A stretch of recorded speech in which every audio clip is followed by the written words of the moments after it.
because of the smile that fills the faces of the citizens, our nice good weather and nature that sustains us all, that enables us all to continue each in their own way, because we are all different even according to each individual's work. But what joins us to become one person is the sweetness from the flavored drink Alleluia Jingati drink and Alleluia Tamarind drink. The flavor that quenches your thirst while at the same time treating and healing your body, because it is 100% natural. Enjoy the drink that has got the tamarind juice in it. Made by Alleluia Reflexology, Healthy Solutions and Nutritional Research Center Limited. Get yourself a bottle of Alleluia from all shops around.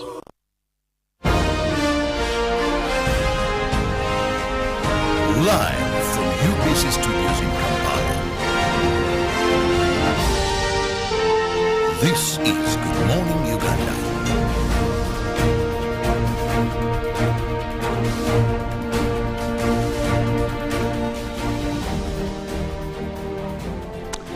Welcome yet to another new and fresh week, 13th of February 2023. Good Morning Uganda starts right now. Today is a very special Monday, quite a number of things that have a lot of significance that is related today. Number one, looking at the Employee Legal Awareness Day. Today is actually that day. You as an employer, you as an employee, do you know your rights in your very specific category? Do you know that there are certain things that are expected from you as an employee, but also as an employer? Basically, looking at the mediation between work unions, between employers and employees as well. Well, today you may want to take a minute or two to educate yourself about that. But away from that, it's also International Epilepsy Day. Now, this is one, actually, it's the fourth most common neurological disorder. And we know that even Uganda, as well as a country, quite has a number of statistics when it comes to epilepsy. So there are very many other things that we are going to be talking about today, but also celebrating and also creating more awareness about when it comes to this very, very special day. My name is Philomena. Mastiko. Of course, it's always wonderful to have you join us every single morning. I do have the entire crew with me. Welcome back from the weekend. I would really love so much to know how your weekend went, but I can say there was a lot happening on the news fora.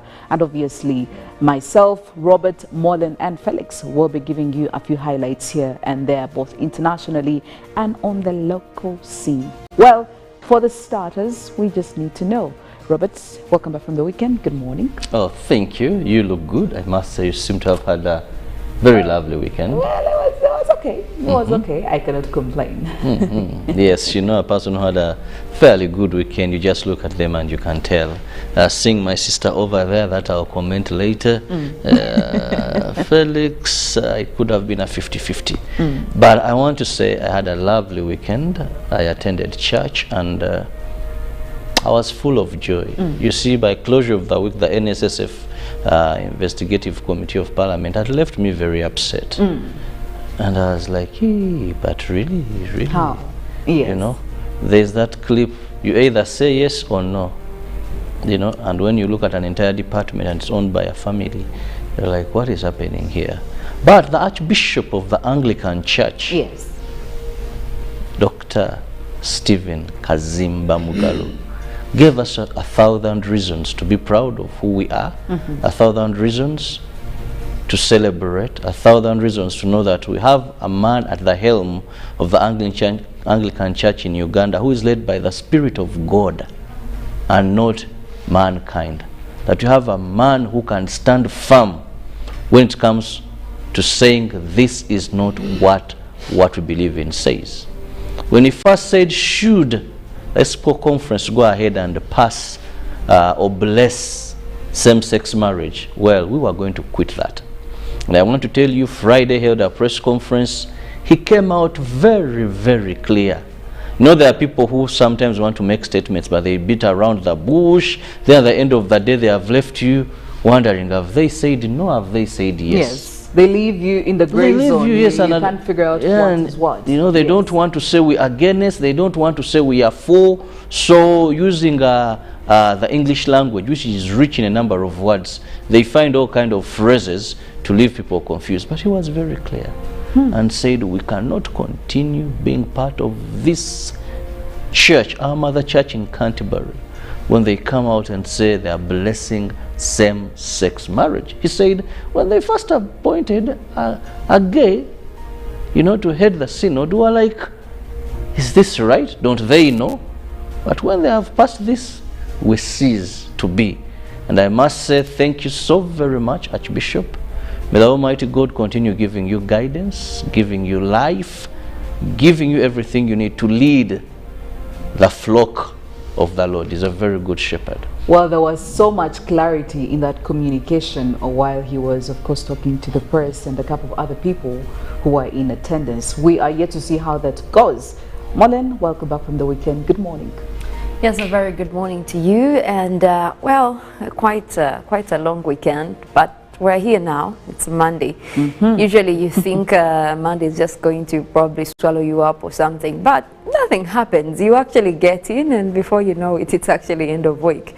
Now, I'm also really glad about what Robert is talking about, the Archbishop distancing himself and, of course, the Church of Uganda from such acts. I think this is just like a first step that we are seeing for most of the traditional churches trying to retain their culture and tradition from where they come from. Now, this is not in our culture as Ugandans, or even I could say as black people. These are some of the cultures that have, we've seen from white people doing or originated from somewhere else. Now, trying to take them on all in the name of maybe our mother church is doing that, that would be a wrong thing. And I think what he did right there is standing up for the traditions that we as black people, as Ugandans, believe in. And it should serve as an example to other faiths too. Now, I don't know about how other people really concerned, especially the people in faith, churches, mosques, but this is something that we should be able to stand and say, this is our ground. We are not allowing this culture. We are not allowing it to, in our communities, in our churches, or even in our schools. And recently, we've just seen reports from the increase in schools. How are we going to curb that? Now, also on Sunday, I was in church, and our father did talk about that issue. He says the more we are silent about the LGBTQ, the more we don't talk about it, it's like we are, putting it in a shell, and these kids are learning it from school. So he actually did say, as parents, open up. Talk about it. Tell your children that this is wrong. When you talk about it, then you actually give them the facts, and you're the person they trust. As a guardian or as a parent, these kids trust you. So the information that you tell them is, they would rather hear it from you than getting it from these activists that we have quoted being paid and spreading that kind of wrong gospel. So we should get ahead of it. If you have maybe someone that you know, or a kid that is starting to ask, because these kids nowadays are very, very sharp. Yes. They learn these things. So you'd rather give them the facts, tell them the disadvantages of, giving an ear to that, or even being involved. And maybe that will help for them to know that this is wrong. Because it's going to be everywhere. And now there's a lot going on, especially on the internet. So you want to be the person that gives them the facts. Well, very, very interesting to hear the texts here. Felix, good morning. Welcome back from the weekend. Good morning. How are you doing? Philo? I'm okay. How was your weekend for starters? My weekend was, it was okay. Church? Yes. Church, yes. Yes, I did. Yes. Yeah, well, of course, church was good for me as well. I had a very nice moment in Namugongo. There's this example that the priest gave that really directly related to me about the seminary life. And I remember he said that, in his example, he was talking about a colleague that, when you're in those places, one of the things you must do is make sure you don't show off your personal skills or talent, because they may land you in danger. And he was talking about a colleague that I actually knew. He used to be very good in football. So he used to leave seminary and go and play for a local sports club. Yes. Now they won the trophy and was the best player. So he was put in the news, and the bishop saw this man in the news. He's like, oh no, see. Then he first called the rector. Isn't this the man wants to be a priest called So that is where the man's story ended, of trying to become a priest. Oh no. So you notice that it reminded me of so many, like, you know, you're trying to play safe because you know there are lots of checks and, you know, in that process. So all the time, and it's the same thing when you're in some among us. Like, have you ever been around some people where you don't feel you can exhibit the best of who you are, and like you're careful, so much, you like you make very calculated. And now, have you also noticed that because of this kind of environment, it's the easiest way to make errors? Every time you're walking around on eggshells around people, that's when you actually make most mistakes. Because you're so careful not to make a mistake, you end up making. So something I was thinking about the whole weekend, like, why do you stick around people who don't actually bring the best out of you, but rather make you confined in what they want you to say, to listen, to, like, all that kind of hullabaloo. Like people want to press button on your life. I don't know, like, if you're not this, you should be this. If, like, and then they make it worse to make, even to refer to themselves. Who does that? Like, how do you make your life a yardstick of someone's? You make, I think you give people that power and authority to be able to control you and limit you. Especially it's one of the when things it comes to I thought as human beings we must always avoid people who have that kind of energy around us, because they don't bring the best out of us, they rather dim our light. And what's more, when you're adults, it's just thinking. Anyway, my weekend was good. I had some quality time with family as always, but it's a new week. It's up, and we're just here to face the challenge. We always show up for the challenge, nevertheless. But Phil, we were talking about something earlier, the gun violence that we saw. We saw the death of one of the most good rappers in South Africa. Oh yes, oh yes. Is it AKA, something like that? And it's alleged he was shot. It's a sad thing. It's very, very sad to be in a country where you feel like you're not secure enough. You have a certain time you are expected to be in your household, you know, because of just the insecurities, the society that you stay in, that is characterized with a lot of insecurity already as it is. It's just not safe for you mentally as an individual, but looking at as a society as a whole, again, that is very, very problematic. I mean, we have been seeing several cases outside Africa. Every other day in all these countries, you hear gun violence. Somebody came in and shot down people. We have been seeing gun violence in schools, elementary schools. These are young boys and young girls who are losing their lives. And you would think we are far away from that, but South Africa is not really so far. I mean, this is we're on the same continent, just a couple of hours, and you're in there. The question is, even you can just drive to South Africa. Exactly. So some people do drive. You have a lot of questions. You're like, so if this is in one of the African countries that I know, one of the prominent African countries we know, one of those countries we all look up to you know, to get to the same standard status and economy, you're wondering, is this something that we should be looking up to? So there are very many questions that are arising from all of this. That also just brings me to remind our fellow Ugandans back home here. UNRWA urged Ugandans that please, if you're using the Entebbe Express Highway, make sure at least you have contacts of the security personnel there. Yes. For example, that there are numbers out there. Otherwise, there's also a lot of insecurity coping up on that. That is the Entebbe Express Highway. And I think it was last week where one gentleman survived. His car broke down, so he decided to walk next to the road toll, but on his way he was attacked by a gang of 6. And had it not been the pinnacle security, who would maybe be dead by now. But what is shocking is these guys came out and revealed that, man, you've just survived, but almost every day there's someone that is beaten thorough or killed. If your car breaks down, stay in the car, then make a call to us. Yes. Or if you sense it's having weaknesses, just call those numbers as soon as possible, because it's not safe. It's not safe, more so at night.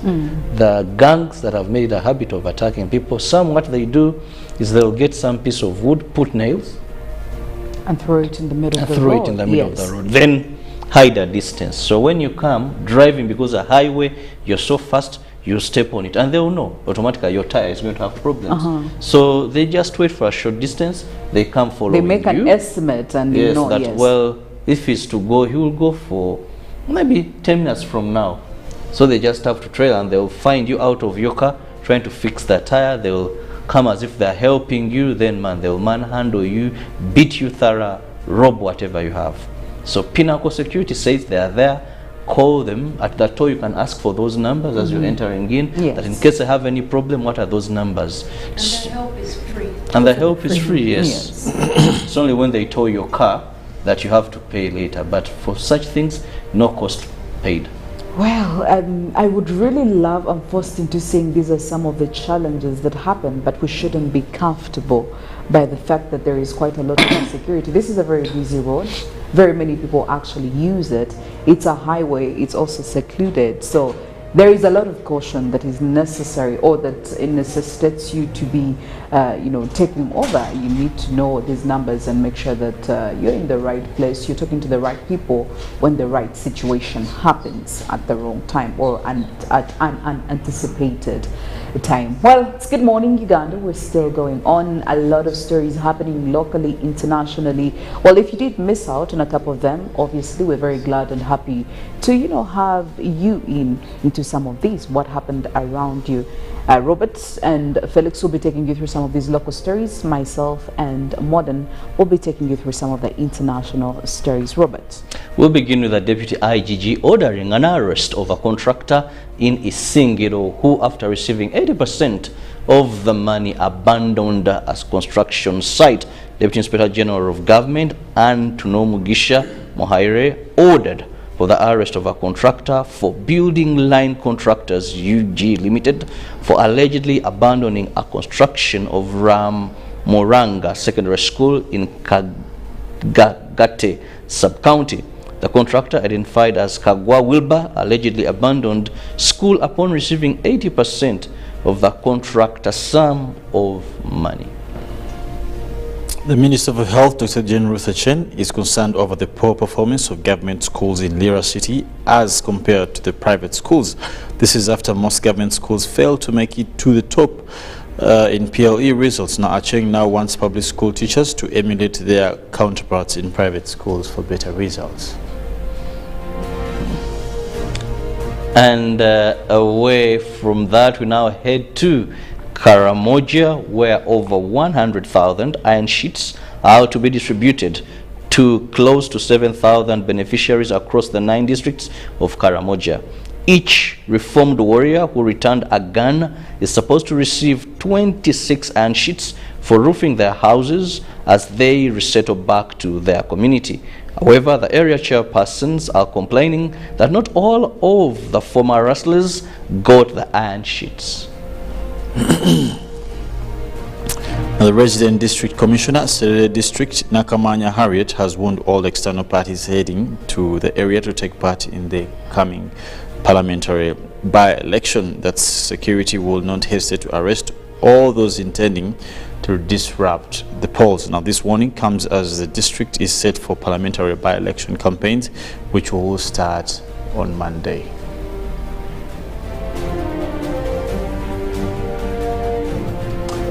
Crossing over to the international scene, the U.S. has shot down another unidentified flying object in the 4th military operation of its kind this month. President Joe Biden ordered it to be downed near Lake Huron, close to the Canadian border, on Sunday afternoon. Now, the object could have interfered with commercial air traffic as it was traveling at 20,000 feet. This is about 6,100 meters, a Pentagon statement said. It was first detected above military sites in Montana on Saturday, it added. The object, which was not deemed a military threat, has been described by defense officials as unmanned and octagonal in shape. It was downed by a missile fired from an F-16 fighter jet. Now, the incident raised further questions about the spread of high-altitude objects that have been shot down over North America this month.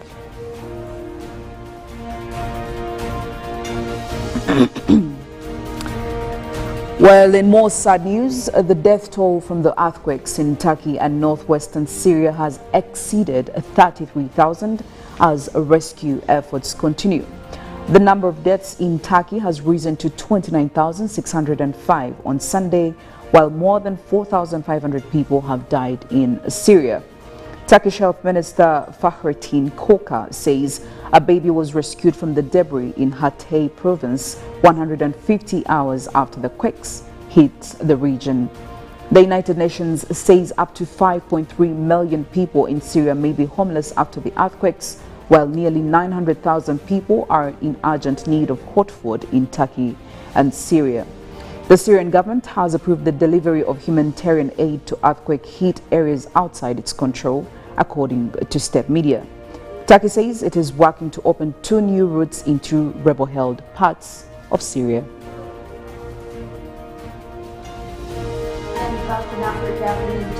Tree has denied a claim by the governing party that it is planning to disrupt the upcoming presidential election. An official from the APC party had said that the generals had last week held a secret meeting with the rival DPD presidential candidate Atiku Abubakar, and the allegations are wicked and malicious, the army statement said.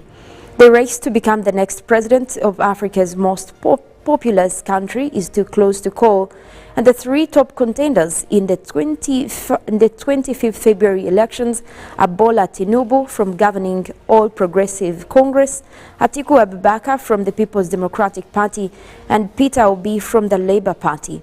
The army said that it was professional and loyal to the constitution and would never be part of a plot to overthrow the civilian authorities. And in climate news, climate commitments by companies are not always as green as they seem. A new report concludes major brands are exaggerating how ambitious their efforts to cut greenhouse gas emissions are. Now, this is in effect misleading consumers, investors and governments.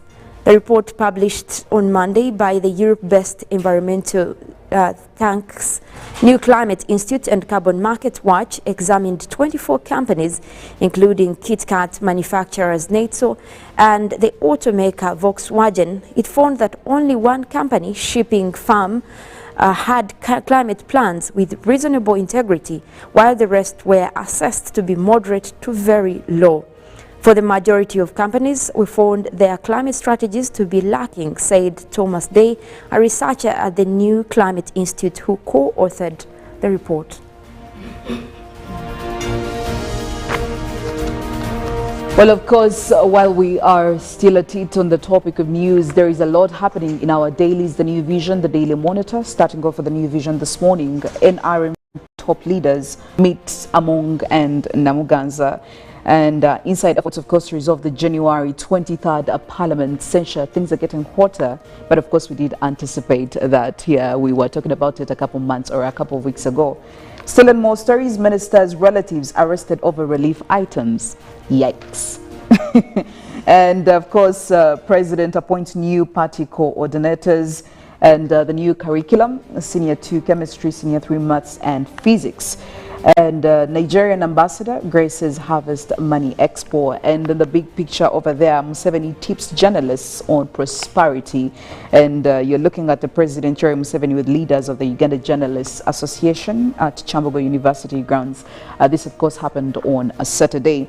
And NSSF probe, again, still a topic that is on almost every Ugandan lips. Amongi Byarugaba face-off.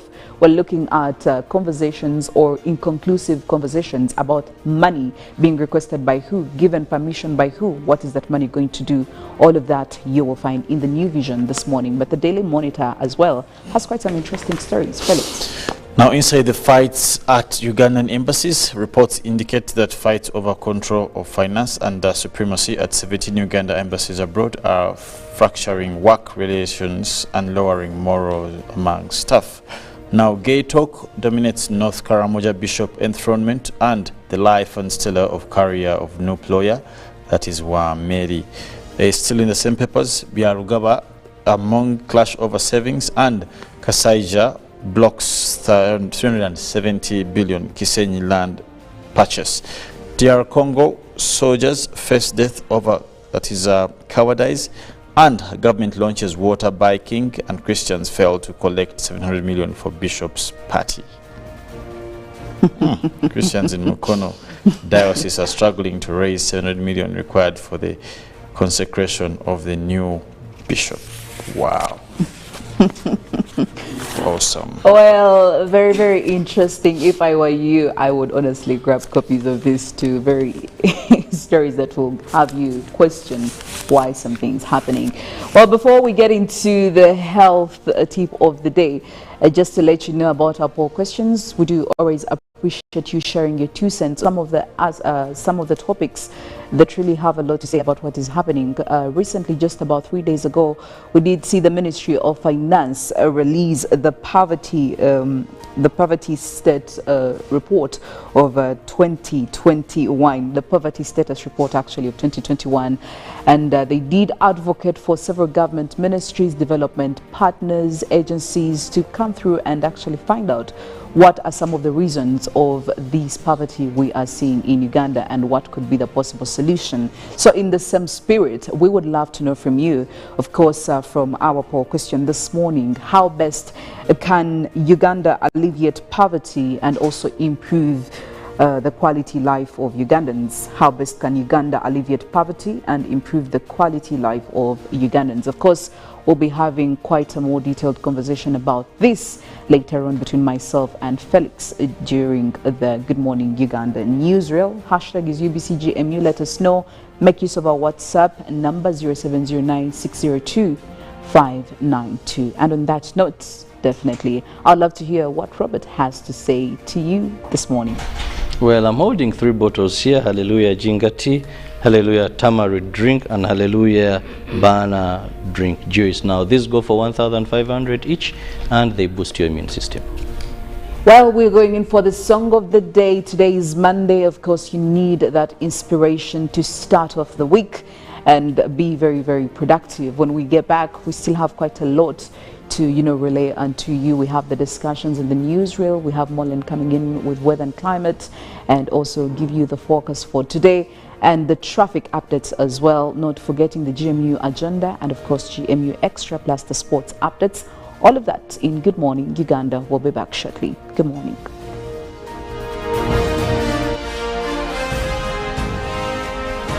Live of the citizens, our nice good weather and nature that sustains us all, that enables us all to continue each in their own way, because we are all different even according to each individual's work. But what joins us to become one person is the sweetness from the flavored drink Hallelujah Jingati drink and Hallelujah Tamarind drink. The flavor that quenches your thirst while at the same time treating and healing your body, because it is 100% natural. Enjoy the drink that has got the tamarind juice in it. Made by Hallelujah Reflexology, Healthy Solutions and Nutritional Research Center Limited. Get yourself a bottle of Hallelujah from all shops around.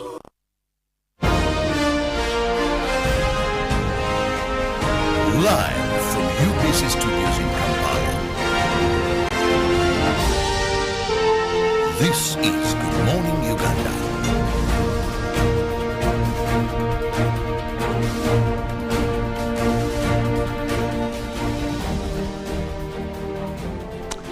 Welcome yet to another new and fresh week, 13th of February 2023. Good Morning Uganda starts right now. Today is a very special Monday, quite a number of things that have a lot of significance that is related today. Number one, looking at the Employee Legal Awareness Day. Today is actually that day. You as an employer, you as an employee, do you know your rights in your very specific category? Do you know that there are certain things that are expected from you as an employee, but also as an employer? Basically, looking at the mediation between work unions, between employers and employees as well. Well, today you may want to take a minute or two to educate yourself about that. But away from that, it's also International Epilepsy Day. Now, this is actually it's the 4th most common neurological disorder. And we know that even Uganda, as well as a country, quite has a number of statistics when it comes to epilepsy. So there are very many other things that we are going to be talking about today, but also celebrating and also creating more awareness about when it comes to this very, very special day. My name is Philomena. Mastiko. Of course, it's always wonderful to have you join us every single morning. I do have the entire crew with me. Welcome back from the weekend. I would really love so much to know how your weekend went, but I can say there was a lot happening on the news fora, and obviously myself, Robert, Mollen and Felix will be giving you a few highlights here and there, both internationally and on the local scene. Well, for the starters, we just need to know. Robert, welcome back from the weekend. Good morning. Oh, thank you. You look good. I must say you seem to have had a very lovely weekend. Well, it was okay. It was okay. I cannot complain. Yes, you know, a person who had a fairly Fills the faces of the citizens. Our nice good weather and nature that sustains us all, that enables us all to continue each in their own way, because we are all different, even according to each individual's work. But what joins us to become one person is the sweetness from the flavored drink, Alleluia Jingati drink and Alleluia Tamarind drink. The flavor that quenches your thirst while at the same time treating and healing your body, because it is 100% natural. Enjoy the drink that has got the tamarind juice in it. Made by Alleluia Reflexology, Healthy Solutions and Nutritional Research Center Limited. Get yourself a bottle of Alleluia from all shops around.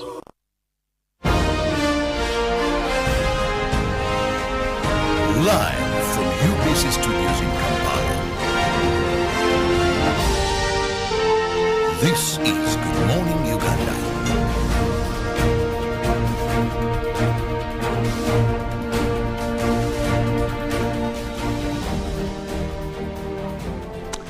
Welcome yet to another new and fresh week, 13th of February 2023. Good morning, Uganda.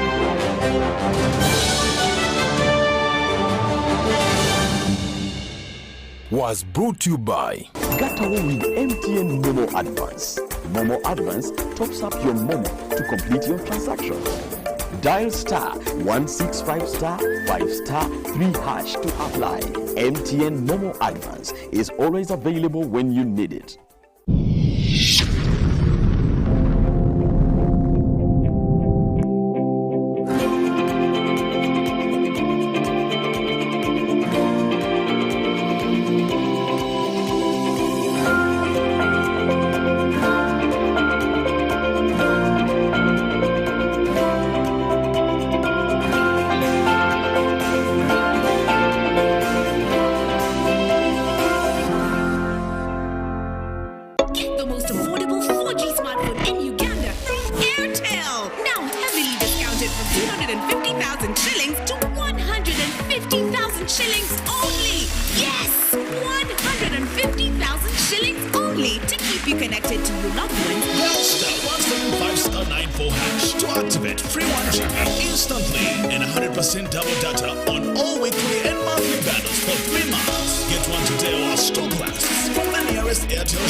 This is Good Morning Uganda.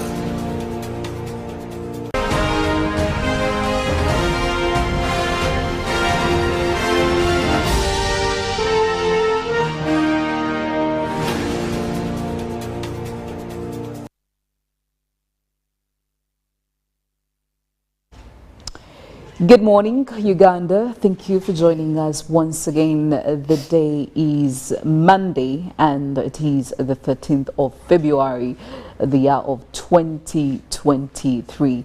I don't know if I should say the year of our Lord. definitely. The year of our Lord. And it's always a pleasure to have you start off not just your day but also your week with us. My name is Philomena and I am with Felix NKUNDA this morning talking about one of the greatest challenges we are having as a country, a challenge that has influenced a number of things.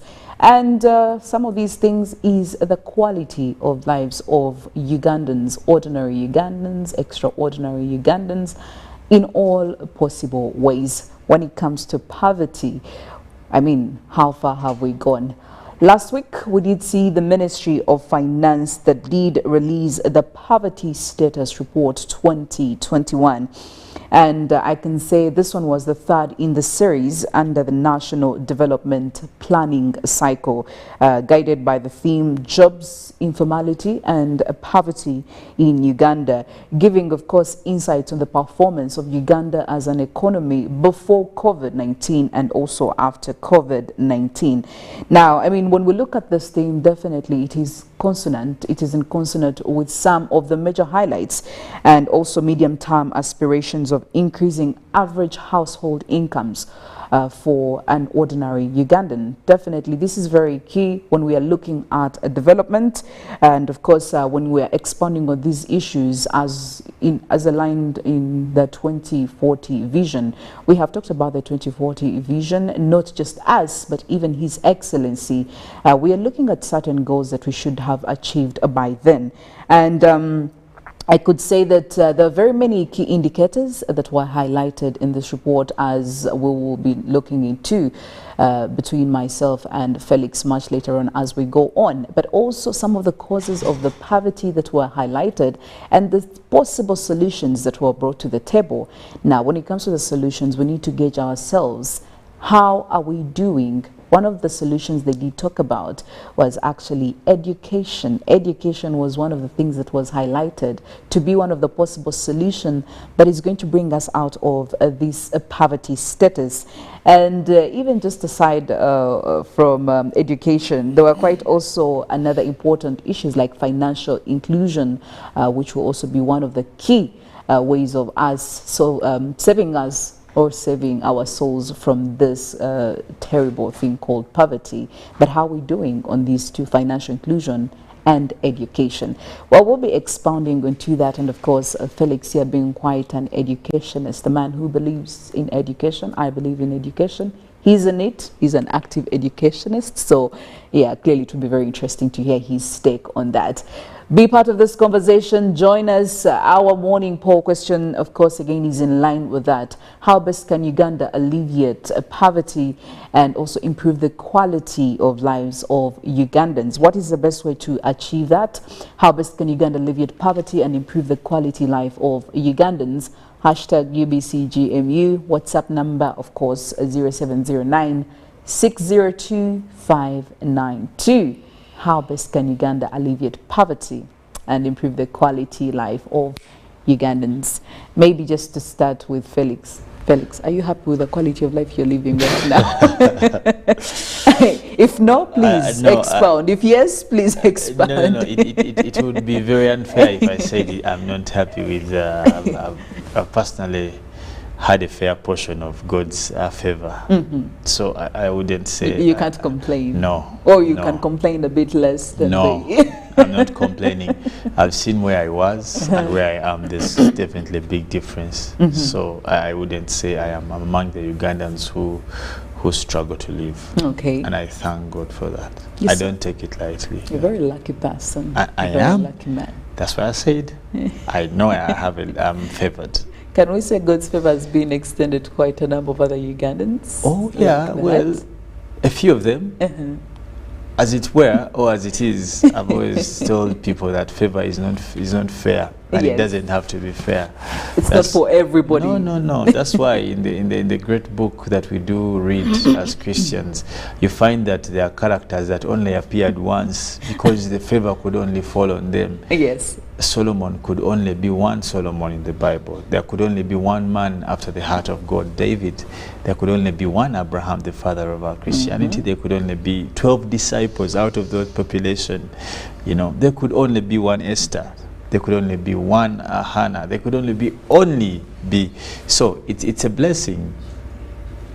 If you ask me directly. Yes. For me, I think, nevertheless, with the favor I'm talking about, I don't oust the existence of the fact that we struggle to live. Yes. We struggle to live. Sometimes you would find that it may take me to do 2 or 3 jobs to live the life I'm living. But probably that brings into the play the aspect of struggling as a person. So, if you ask me outrightly, I'm not among those people, but I can tell you we equally all struggle to live the lives we live. Yes. Now, the existence of poverty in a country is not it is not accidental. And I think that's where our biggest clash exists. It's not actually accidental. However, it's a what we call a cumulative appreciation of various events. Many countries have been in the position where we were and have since cumulatively worked on changing the prospect or the existence of some particular way of life, or changing very many things. One of them is this. When you look at countries like the Singapores of this world, the Arab Emirates of this world, you look at the South Africas, you look at some countries in Europe, France, Switzerland, Australia, they were all struggling with various or similar challenge we are still struggling with. You can imagine for the last 50 years, and we can focus on the post-colonial times. Yes. There are things, there are activities, there are policies that we have deliberately failed to change, yet are very much promising in the change of livelihood of people. This can stretch from aspects like education. From education, look at our governance policies, the clash between politics and political administration vis-a-vis economic, socio-economic growth. Like where are our interests laid? You cannot talk about this topic of poverty and not discuss comparison. It should be unfair. As I've told you, there are countries that were in a worse state 30 years ago, 40 years ago, 50 years ago than Uganda was. And today, they don't have the report they show you in terms of poverty and how their people are living would surprise you. I've given you some of them. Yes. The Singapores of this world. China was not the way it is 50 years ago. China could not give aid, but Uganda was giving aid in times of famine. It gave aid to Britain many times, and very many other countries you can imagine. Okay? Now, but we must be open, we must be courageous enough to confront the things, the indicators of poverty. When you say, if you have a population of about 45 million people, and over half of that population lives in poverty, it means that population is unproductive. You're having a population that is entirely not production or not part of the production chain. Yes. Now, what does that mean? It means either these people are not educated, they're not exposed to any form of skills, they don't have the capacity to be part of production, and this means that they can't not have starting capital, they can't work. Now, it means that this is a useless population. Those percentages you see are for the elite, but if you use them for the layman, how much of this big population is useful for national growth? Because I was just about to ask, every time we look at a big population, we're looking at it in a lens of being more disadvantageous when it comes to developing a country. But are there instances when we will look at it on the other side, being quite an advantage, especially when it comes to the economic development of a state? Trust me, numbers are power. That's a matter of facts. And this is evident in countries like China. Their population is being used for production purposes. Why do you think the world is running to China to buy everything? Because in every backyard of a household, there's some sort of production chain. Either someone is making hair. You can imagine. And this is, you see, not having nothing against our country, but you can imagine in a country like Uganda that has a particular percentage of it being covered by green or vegetation, still imports things like toothpicks. You read on a toothpick and it has made in China. A toothpick has to travel millions and millions of miles to be used in a toothpick. This is literally chopped wood. Well, on a lighter note, I heard Uganda, we started producing those. So have you seen them anywhere? Well, I haven't seen, but I heard. So what are they saying? It could be hearsay. That's the thing, like a chopped wood. Just some piece of, but it has to fly miles and miles to come to. Now, those are some of the evidences why you cannot deny the fact that people are living in adverse poverty. And it doesn't seem to be the problem of the political administrators. And I'll give you indicators. I've given you some of the protractions that prove a country's failure to move socio-economic growth, that there's growth. One, how many people are directly entangled into production processes of that population? Because what makes a country economically elevated is their ability to be able to be part of production, because that's what is paid. How many do we have here? Let's look at the kind of education, because you may not want to talk about it, but it's a reality. Yes. What kind of human resource are you preparing as a country? I mean, this is one of the key things that was recommended as a solution out of poverty, this whole entire chaos of poverty. Yeah, so human resource, what human resource do you hold as a country? When you go to Israel, and I pray God blesses you, you go to Israel soon, you go to various places. For research purposes. Well, okay. You could go for a holiday. Then you can follow information all over. But I was very amazed to see people who do farming in a backyard. And not this farming of yours in Mubutiko, no. The man has like 3 cows. And he harvests, if that's the right word, he gets about 30 liters of milk on a daily. From 3 cows. Or even more, actually, about 50 liters on a daily. Now, that sustains a household. Because if you bring it back home and you're looking at someone who harvests at least, you can say 20 liters of milk a day. How much is a liter of milk here? In its raw form, it's about 2,000, if I'm not mistaken. I don't know, about 2,000. Now, 2 times 2, someone can earn 40,000 on a day. On a month, how much money do they earn? But from 2 cows.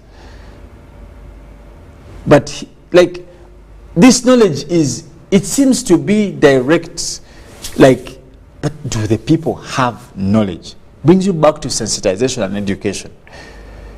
You've seen how much money government has pumped into this, I don't know, they have Operation what?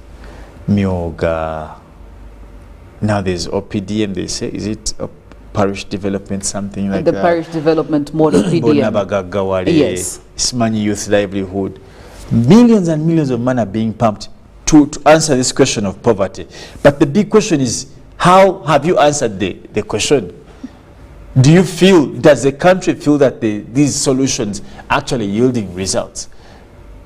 Every day we come up with something new. Every time His Excellency is voted for 5 years, there's some project, there's a Myoga, what. But do this answer? Or probably we have the right answer for the wrong question. How engaged is the government in this fight? That's a big question. When you have people who are poor, let me tell you the dangers of this. I don't know if you value the very poor people. I don't think a poor person is not productive, and they cannot answer to the challenges of their own lives. What does a poor person do when they get sick? They procrastinate. But there must be reasons as to why they're procrastinating. Because they can't afford health care. Yes. Like, then they used to tell us mukasana, when you have a fever, then mukasana. And take a lot of water, yes. But when someone is able to finance their own health, livelihood, they'll go to hospital. Now, that speaks into how, because once, and this is deteriorating, when someone gets sick, they can't be part of production. Even if they have been doing work in the garden and all these things, they can't. So, what does this mean for us? When you have a very poor population, it means it's unproductive, but also it means it is going to keep the country stagnant. And for that matter, you notice that some of the countries in third world economies have been stuck in one place for centuries. And I've given you a protraction of post-colonial times. Look at the time of independence and today. What has changed about people's livelihoods? If it's in terms of percentage, how much percentage has changed then and now? You'll be surprised that in some areas, they have actually deteriorated back to that point. And we can highlight some of them. Look, I've told you, today when you compare today's products in terms of education vis-a-vis the ones who came out in the 70s. Yes. Who would you better work with? Today morning, you're looking at what's in the news. Evidences of poor countries. One of the characteristics is corruption. Which now has become quite the foundation of very many of government ministries, departments, agencies. I'm not well conversant when it comes to the private sector, but with the government it is only that for them, government has no mandate, direct mandate to check them. But that one is probably more rotten than even government. The private sector. It's more rotten than government. And the reason is because there's no one checking them. You can imagine this. You've been following the stories of NSSF, yes. You saw the Uganda Airlines, you saw the Civil Aviation, you've been just Bank of Uganda, all those clutter of pretenders. You know, they're all pretending, running around doing Ugandans a favor. Clearly they're doing their own families and themselves a favor. But now, those are the indicators of poverty that you find that you say, for example, you'll go to a place like Kololo and you'll see big mansions in Muyenga, but you find that all this wealth you see, when you go into, it is owned by 70% of Uganda's wealth is owned by just about not more than 1 million people. Yes, a very small section. Out of 45 million, the whole wealth you see is owned by just 1 million of the 45 million. You see Philomena owns this. She's the one there. She's the one. The names are the same names. So you see things happening. You're thinking that, oh, Ugandans. Oof. So we are looking at the wrong things to inform our growth out of poverty. But let's look at our ability to finance our own livelihood. Look at the people who can't afford the basic needs of life. Because what is basic in this term? One, shelter. Because there are things we based on to find out exactly where we stand. Shelter. How many people in Uganda can afford sensible shelter? Today, let me tell you, in Kampala, you go to a home, it has 20 people staying in a 2-bedroomed house. And by 2 bedrooms, I mean sitting room and 1 bedroom, probably. About 10 to 20 people. How many people in Uganda can afford some sensible shelter? Well, you've seen in Kampala, how many slums do you have in Kampala? Or what you call ghettos in modern day language. Go to Natete, go to Nalukolongo, go to Bwaise, go to Kawempe, go to Kenyena down here. You know? You find that, and this is the city center. Central business district. House, domestic. How many people can have a fairly reasonable shelter? Secondly, let's talk about feeding. Of this population, how many people can afford a sensible meal on a daily? And yet one of the cheapest things in Uganda is food. It's actually food, actually, yes. You can compare that elsewhere in the world. It's readily available and accessible. But how many people can afford that with the lowest? Because in Uganda, with 1,000 shillings, you can eat like a king. But how many can afford that? The 1,000 Ugandan shillings. To have a good meal.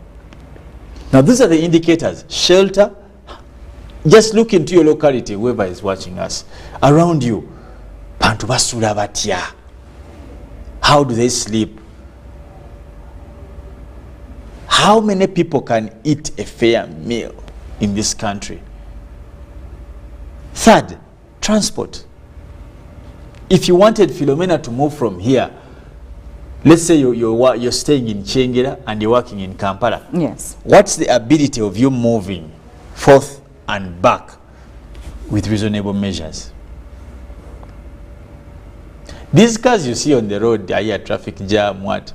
These cars who cause traffic jam don't even represent a quote, don't even represent 1 million of the 45 million Ugandans. No. We are overtaken by the fact that we're seeing new number plates coming in every now and then, and we're losing the bigger picture. As I've told you, it's just a small the people who representation. own wealth in third world countries, Uganda being part of them, just compose 1 million of the 45 million. You find one person who owns 6 cars on the road. When you go to these taxi businesses, one man has over 30 taxis. You go to the bus companies. A bus company is owned by how many people? But how many buses does a bus company have?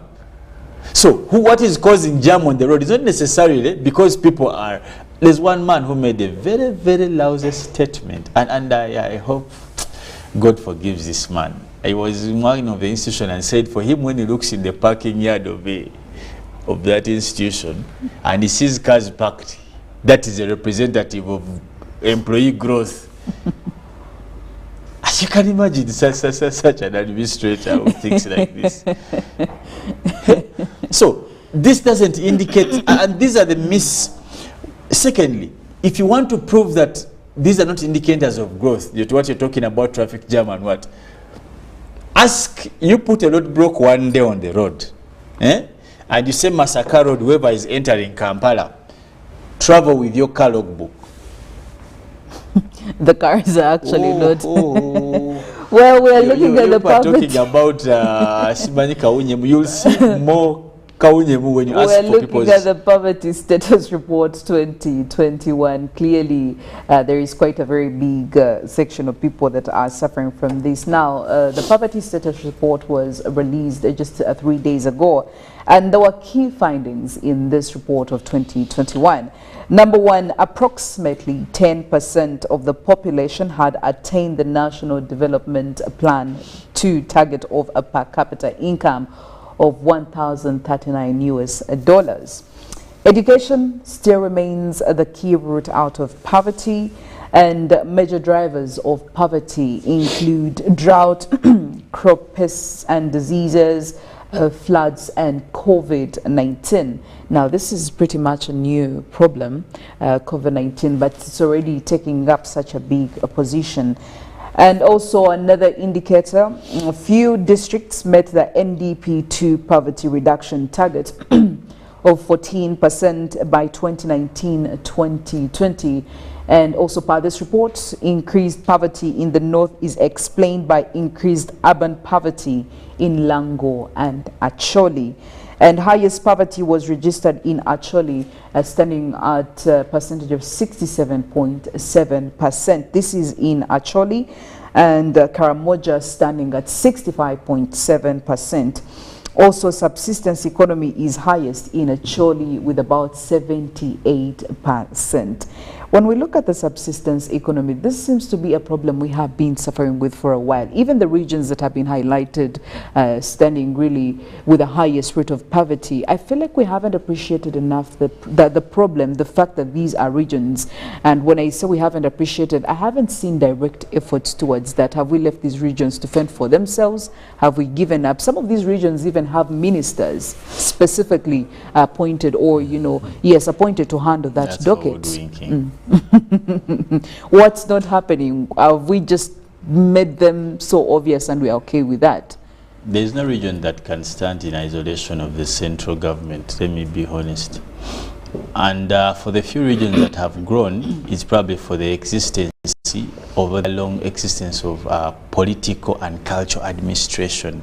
And I can give you a particular one, like here in Uganda, the Busoga region, the Bunyoro, they have seemingly gotten some level of development that is directly related to their cultural, political, social, economic leadership. For example, you've heard here in Uganda, the reason why some of the people here have seemingly jumped one of those stages is because, one, you've had the Uganda direct involvement, their kingdoms or area or region direct involvement in the need for their subjects to grow in terms of sensitization. You've heard, for example, most recently, the Katikiro of Uganda has had discussions, and strong one, pushing people to do farming. In particular, you've heard even they have gotten campaigns of Mwanyi, you know, Mwanyi Terimba, those kind of sayings. They're energizing people and giving them hope in, you know, all these things. There's a time Uganda made people here do cassava plantation, and it was buying the cassava for their alcohol, I think called Engure, something like that. They have had various expos to exhibit people who do farming in Uganda. They have the Peosa, they have made circles which borrow money, all these. Now, that's how regions can be different. Like the people in Uganda and related to the kingdom or the setup and leadership, they will have to fight their own fight. You know, they have their own ways of doing things. Now, when you go to Busoga, did something different, look at tourism, all. Now, the regional imbalance or the region challenges in terms of poverty cannot be stepped far from the general inclusion of the central government, because these institutions just fit into what government puts in place, whether or without members of parliament, sorry, ministers as they are. Yes. If the central leadership does not create a well-organized modus operandi, strategic existence and policy framework that assist other regions. For example, when you look at the challenges in some, for example, look at the northern part of Uganda. What activities can be done in this region? How can government support these activities? Come to the central region and the western part of Uganda. Farmers, what is government doing, or what is the central government doing to assist these farmers make sense out of their agricultural whatever endeavors? Is there a general policy that is appreciated by the country in terms of value addition? And these are the things that assist people, that instead of someone simply getting very little or peanuts out of the work they do, government puts in place mechanisms to add value. Like we have been having these arguments about maize. Why would Uganda be selling maize in that, or even coffee? Let's go to coffee in raw form. Why? But if you add value, but people don't have the capacity. They don't have the capacity. Now you look at these people here. I wish people, institutions like NSSF would invest that money in building capacity for value addition in, let's say, the coffee sector.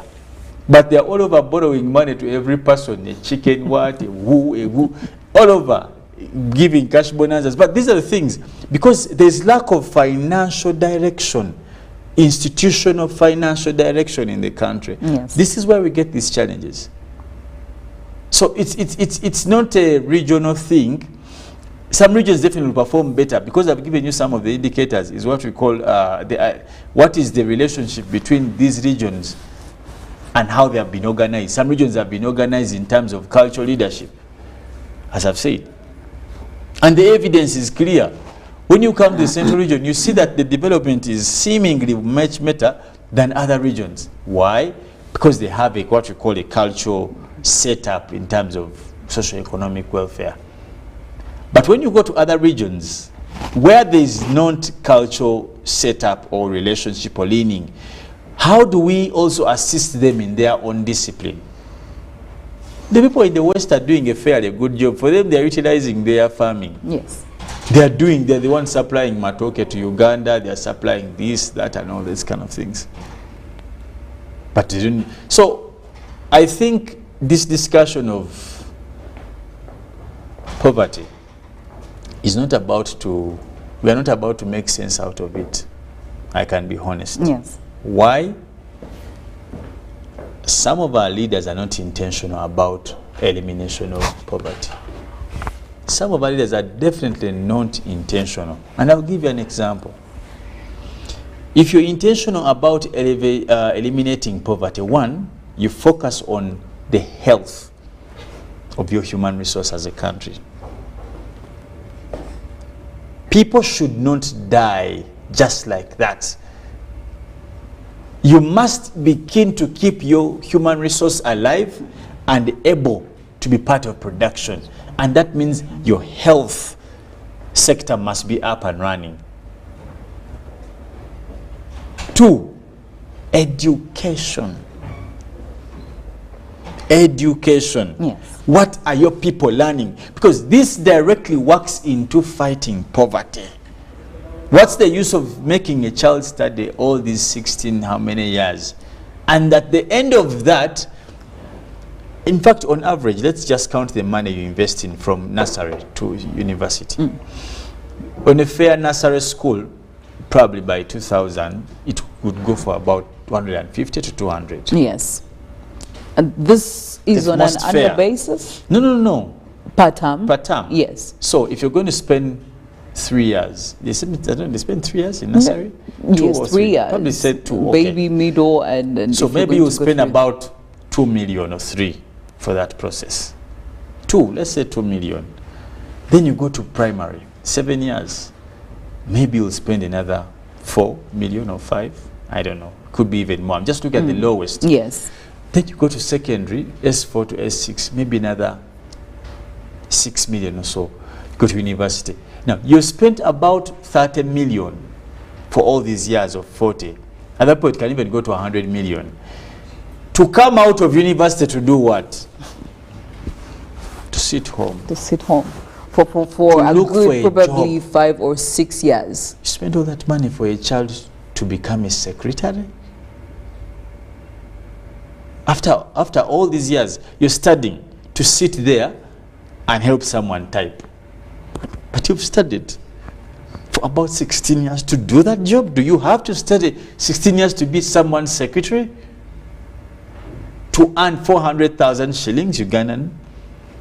How much money are bankers earning? With due respect, and I'm sorry, I don't want to attack any other person working in the bank, but this is the pain of the fact that you go through education expensively to end up and earn 400,000 shillings. And you work from 8 to 8. And you think this country can ever get out of poverty? If you're still training people to look for those cheap, lousy jobs, and the country is struggling with poverty, this is why we are struggling with poverty. You study all these years to do what? What skill does, and with due respect to every person being a secretary, I respect that, but what skill does it take for you to do that job? To study for 16 years? I mean, I have seen people acquiring these skills in less than that. That's the thing. Yes. And secondly, do people still need these people? With due respect, we're looking at, involvement of technology every now and then. Off this phone as we sit here, yes. I reply my emails, I text emails, I schedule meetings, I hold meetings. Now, but you're paying for someone for 16 years to do that. And the country, that's why we shall suffer with poverty. We need to say education is the only major solution to this thing they call poverty.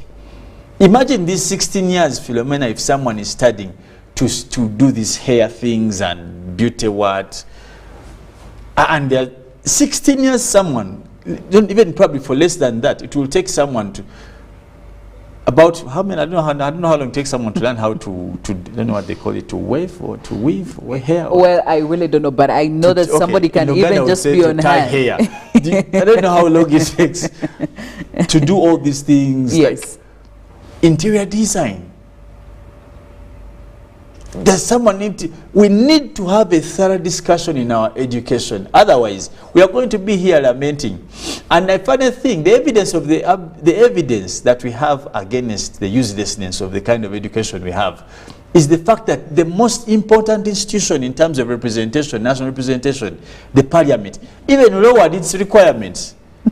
Why do you think so? It's not exactly an example we would really honestly, want if our education was that important and relevant, it wouldn't take you, it would take you much higher than just S6 to be a part of parliament. Why do you reduce it further when you go to councillors? These are all demeaning aspects as evidence of our useless kind of education we have. Because honestly, if it was that important, why are members of parliament not required to have degrees or PhDs? But we want a minimum of S6. And even when you go to the biggest seat in the house, what is the requirement in the country?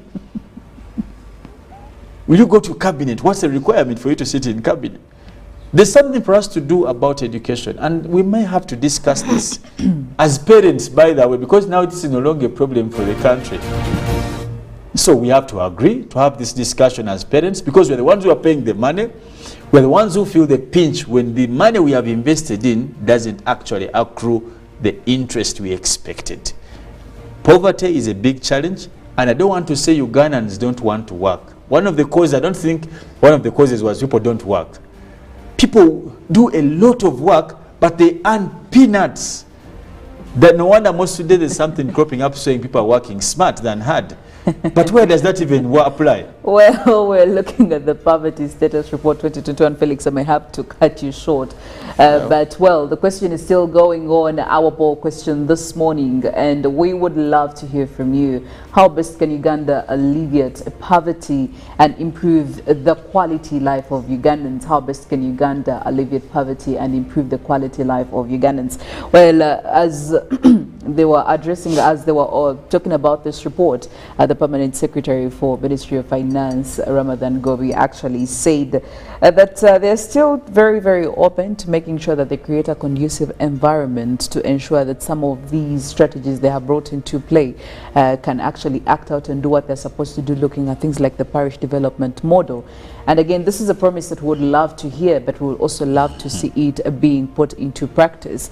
I mean, this cannot happen it can't happen on an annual basis. Promises will always be promises.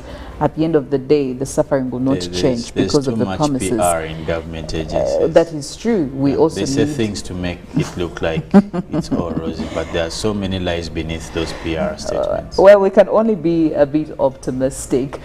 And of course, it's time for us to look at the Citizen and the Daily Nation. What big stories are trending over there? I will start off with the Daily Nation. Auctioned and tough times, more and more Kenyans are losing their valued assets, vehicles, prices of land, pieces of land, houses and household goods as landlords, banks, SACCOs and Shylocks and online lenders go after them for defaulting on their loans. I could say COVID-19 pandemic wreaked unprecedented havoc on many individuals and businesses, and we are not about to stop seeing that. The International Monetary Fund reforms will hurt the economy. House budget team warns president about plans. Show us how you spent 800 billion Kenyan shilling taxes, Raila tells Ruto. I love questions of accountability. They make me happy so much. Ruto defense courting rival MPs, says he's on unity drive. And heading over to Tanzania, the Daily Nation, farmers' income set for record numbers. We're looking at about 357.8 billion Tanzanian shillings and 9.61 billion Tanzanian shillings. Well, what's with this money? You can get the story in the Citizen. Hope as EU lifts exports ban on bitter gourd fruits. Power generation from Rusumo falls start. There you go, the Daily Nation, the Citizen. Grab your local papers as well to catch up on all of that. Well, Mollen is coming in with weather and climate and also give us the forecast today, whether it's going to be scorching hot and we need to ready ourselves, or maybe later on we could be blessed by some showers. I'll be back here for the GNU agenda. Good morning.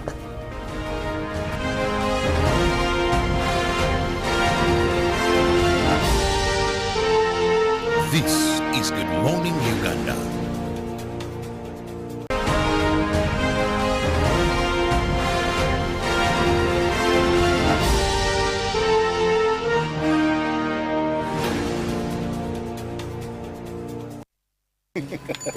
Let me just say.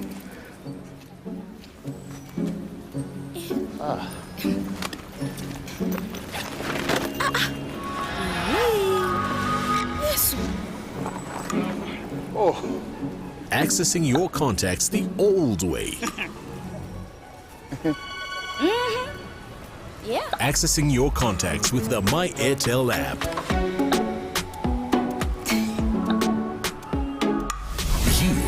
power in your pocket. The power to access your favorite content.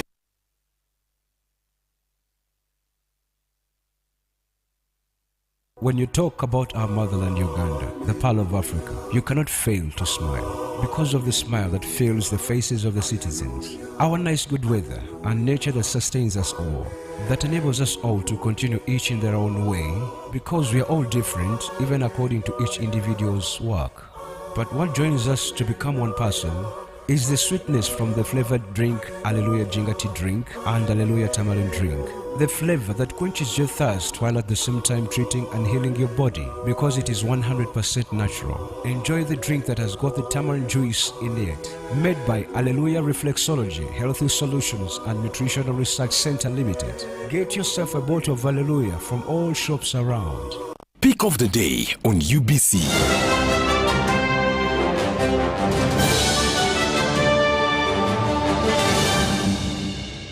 Was brought to you by Get away with MTN Momo Advance.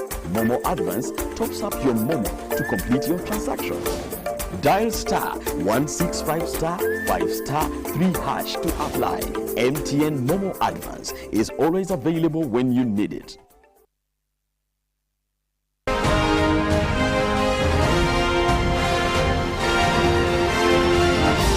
This is Good Morning Uganda.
Good morning, Uganda. Right now, we want to take a look at the traffic situation on our roads and mainly in the city center for this morning, looking at which roads are quite okay in terms of traffic. We'll be looking at if you're joining in towards Kampala Road, the upper side. We look at some of the roads that quite have clear traffic. We're looking at Nile Avenue itself. Mostly green lines indicating clear traffic over there, but also for the roads joining in, Speak Road also looks like it has clear traffic, but right on that roundabout, if you're coming in from Lumumba Avenue and also looking at the upper Nakasero Road, there is a bit of traffic right there as you're joining onto that roundabout. Also connecting towards the Tannen Avenue, it looks like that also has some traffic, but for those joining in, that is if you're coming from the lower side of probably Kampala Jinja Highway, you might encounter some traffic, but where there is much traffic is actually the Nakasero Road as you're joining in towards that roundabout that connects you to Speak Road. Otherwise, that is quite clear, but also if you're coming down, that is before the city square, it looks like that is also having quite clear traffic, so that is easy to navigate for this morning. But also the other lane as just after city square, look at the Square One Road, that looks to be quite clear. Look at some of the roads joining in as well. Buganda Road looks to be quite clear for this morning in terms of traffic, indicated by those green lines over there. But also you look at the upper roads that are also clear, Lumumba Avenue also in green lines, but also you look at George Street, that is also a one-way, but looks like it is quite clear traffic. You could actually use that, especially if you're leaving town. Now you might also want to avoid Kampala Road. If you're leaving town, you could use the upper roads like Buganda Road, or also continue upwards, but at least avoiding Nakasero Road, which looks to be having a bit of traffic right there. Otherwise, Kampala Road also does clear up if you're headed towards Bombo Road. That looks to be quite clear traffic for this morning, except a few distances really as you connect to that road, that is the Chagwe Road. That's where you have a little bit of traffic building up, but also that is just around that, and as you join into Bombo Road, that traffic kind of clears away from that. We also want to take a look at how the weather is looking like across the country, and we'll be tapping in from our satellites, that is from the image satellites for this morning over Uganda, indicating mostly cloudy, a cloudy morning, that is across the islands of Lake Victoria and also for some of the areas around Lake Victoria. Otherwise, we're starting off with yet again a dry and sunny morning across much of northern Uganda. It is quite hot even as we speak, and we do expect that temperatures will be hitting 30s, but we shall see that in our forecast. Now we're looking at a satellite where we're looking at more of the sunny conditions also as well prevailing for northwestern part of the country, that is areas of Arua, Yumbe, heading all the way up to Hoima. Generally, the whole country is starting off quite dry for most areas, and we're only looking at a few clouds that are starting to develop across the islands of Lake Victoria, as well as parts of southwestern Uganda. We're looking at Mbarara also starting off with mostly cloudy weather, but looks like that is clearing off, and we could be looking at a quite a sunny morning as well. But also looking at our forecast for this morning, we'll be tapping in from what is coming from the Uganda National Meteorological Authority, and also look at the numbers that we are expecting for this morning. But mostly dry and sunny for the eastern and northern areas, so that can indicate that temperatures will be also a bit high for most of those areas. We're also looking at Midwestern Uganda that has started picking up in terms of also warm weather, so we could be looking at that for this morning. We're also looking more into southwestern Uganda, where we are expecting that rains might develop later in the day for today. We shall see that in our forecast. That is also coming from Unima. Now, the western part of Lake Victoria, that is where we have Masaka, Kalisizo, Sembabule and Rakai. We are forecasting isolated showers. That is starting off with a warm 28 degrees centigrade. Those rains will be coming in later as the day progresses. Mbarara, Uganda, Bushenyi and Rizi, we're forecasting a mix of clouds and sunshine. We're looking at mostly a warm morning as well at 28 degrees. Now we look at the Elgon area where we have Mbale, Bududa, Buko and Sironko. We're forecasting a mix of clouds and sunshine, starting off with a warm 27. And across the eastern side of Lake Victoria, that is where we have Tororo, we have Busia, Iganga and Jinja. We are forecasting mostly sunny conditions. We will have intervals of cloudy conditions, and most of those will be coming in later as the day progresses. We look at the eastern part of Uganda, where we have Soroti, Katakwi, Muria and Kumi.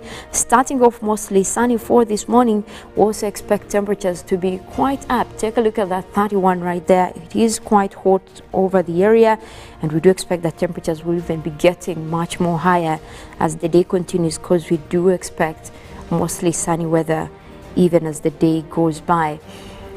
Now the eastern side of that is eastern central Uganda, we're looking at Ruwero, Woblenzi, Bururi and Nakaseke. We're forecasting mostly sunny weather for this morning. We'll have intervals of cloudy conditions as well. Temperatures starting off hot at 30 degrees centigrade.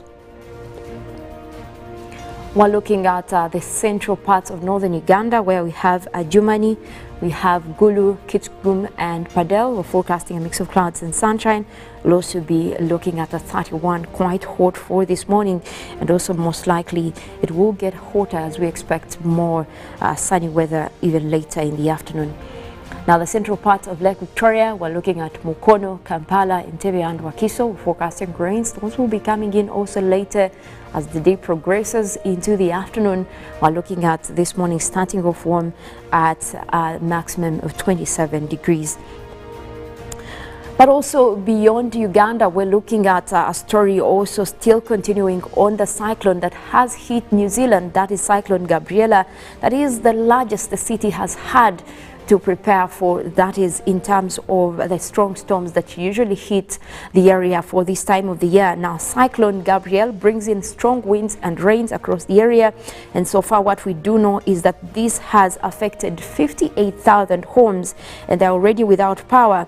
That is in the upper northern island of New Zealand, and of course this did start off from Saturday. The forecast did indicate that it will be coming in with strong winds and huge swells across Auckland and the nearby region. Now, so far what the forecasters are saying is that this is only the beginning. They're expecting the cyclone to make landfall for today into Tuesday, and that could mean more destruction, that could mean more flooding areas, and even up to now, there are still destructive winds that are over the island. Now, so far you see the effects of what it has done, and yet it has not even made landfall. However, local authorities are also preparing emergency management that is already in place, and also evacuations are being done. Many schools have been closed, and local government facilities across Auckland and the Upper North Island have also been closed, and people are still being asked not to travel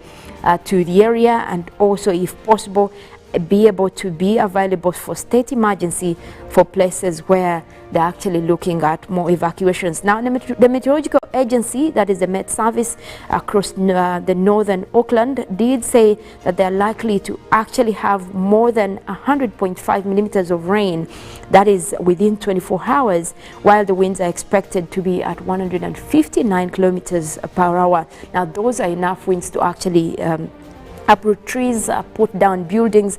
That's what that means. But also looking at some of the areas that have been affected, the public transport, that means that they're also looking at aircrafts that have actually been grounded. At least the ferries also have been grounded, looking at the buses and trains in the area that are non-operational because of the expected conditions. Now, about 509 flights have so far been cancelled due to the cyclone, and of course extra domestic flights are also being rescheduled for further information, as this is expected to also move across the area, and they could be looking at more destruction and also more of that, indicating that they could actually have to deal with more extreme events like flooding that could be associated with the cyclone as it makes landfall probably today and tomorrow. And of course they're looking at one of the biggest that could hit the area according to the effects that they have for this year, but also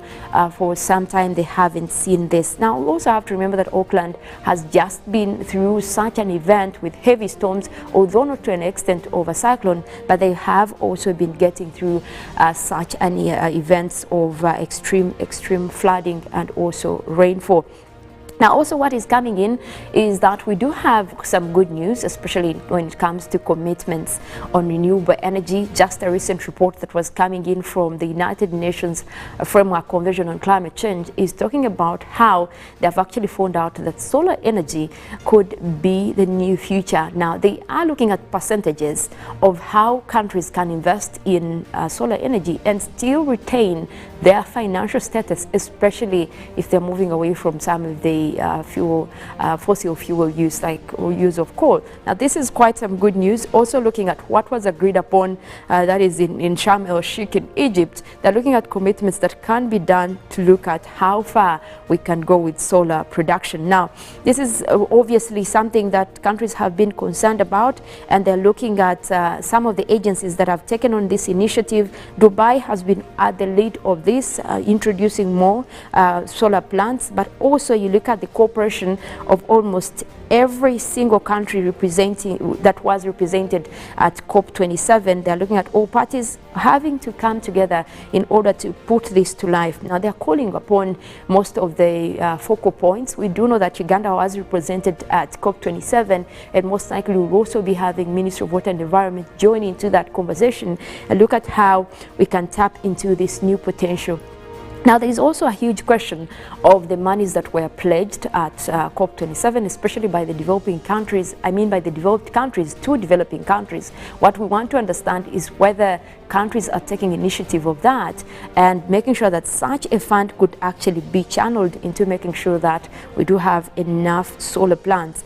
As now it is being passed, that is, they are looking at worldwide renewable energy employment also likely to reach 12.7 million from the number last year, and it could get higher. They are targeting 2025 if all countries actually adapt to the new target that has been put across. That remains to be seen, and we still call upon the ministry to actually take advantage and be in talks with the Framework Convention on Climate Change to bring some of these initiatives back home here as well.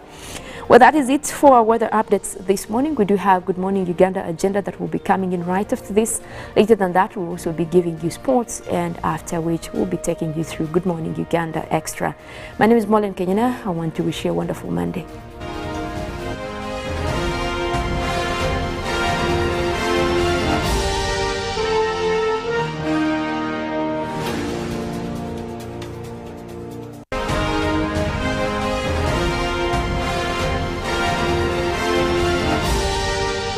This is Good Morning Uganda.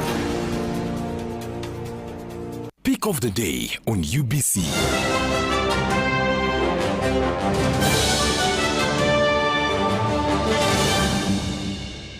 Was brought to you by Get away with MTN Momo Advance. Momo Advance tops up your Momo to complete your transactions. Dial star 165 star 5 star 3 hash to apply. MTN Momo Advance is always available when you need it.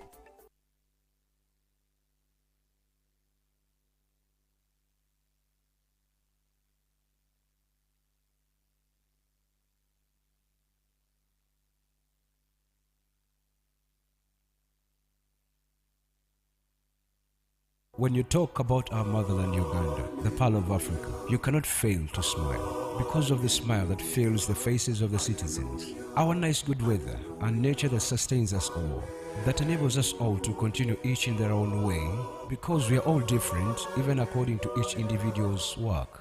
But what joins us to become one person is the sweetness from the flavored drink Alleluia Jingati drink and Alleluia Tamarind drink. The flavor that quenches your thirst while at the same time treating and healing your body because it is 100% natural. Enjoy the drink that has got the tamarind juice in it. Made by Alleluia Reflexology, Healthy Solutions and Nutritional Research Center Limited. Get yourself a bottle of Alleluia from all shops around.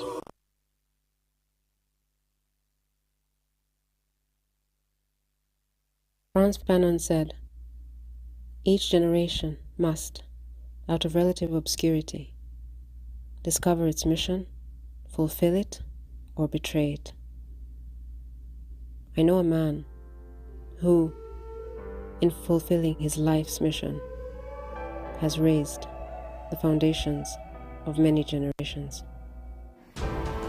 With Kampala captured and the leader of the National Resistance Army, Yoweri Museveni, now president, their task is to move forward until they make contact with the UNLA troops.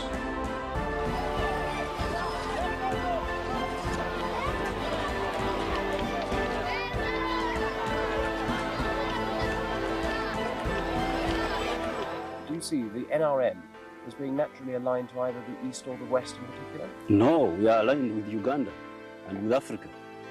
This assumption of the Western countries or of some outside countries that we must either be for the East or for the West is actually racist, to say the least, because we have got our own interests, and these are the ones we are pushing. And if we have got allies, those who agree with us, as far as our interests are concerned, then they are our friends.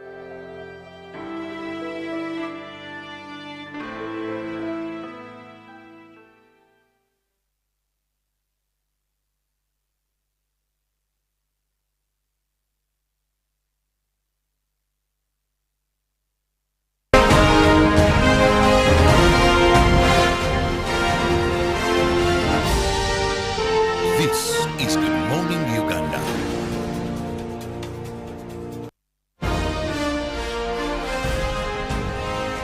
Live from Now Avenue in UBC Studios. This is Good Morning Uganda.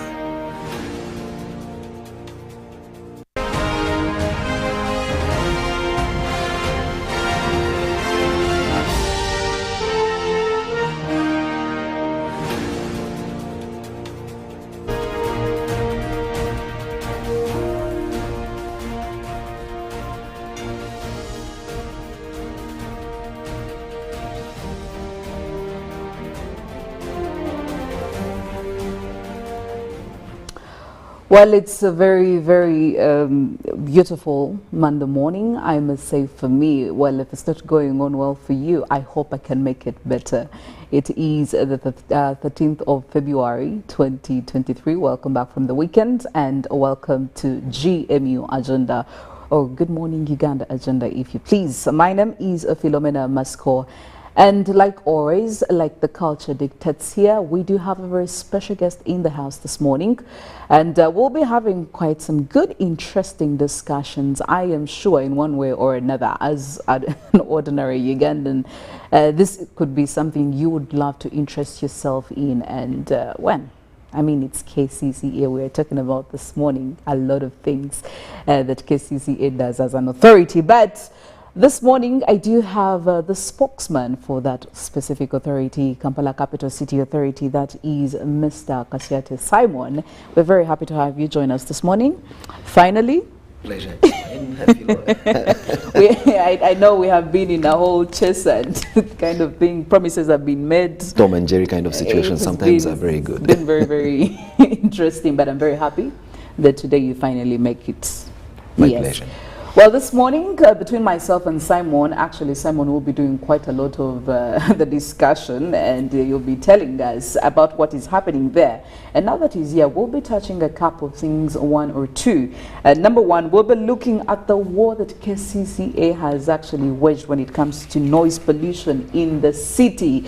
Now, people in the entertainment industry, places, bars and all of that, definitely this one, I'm sure it doesn't make you happy.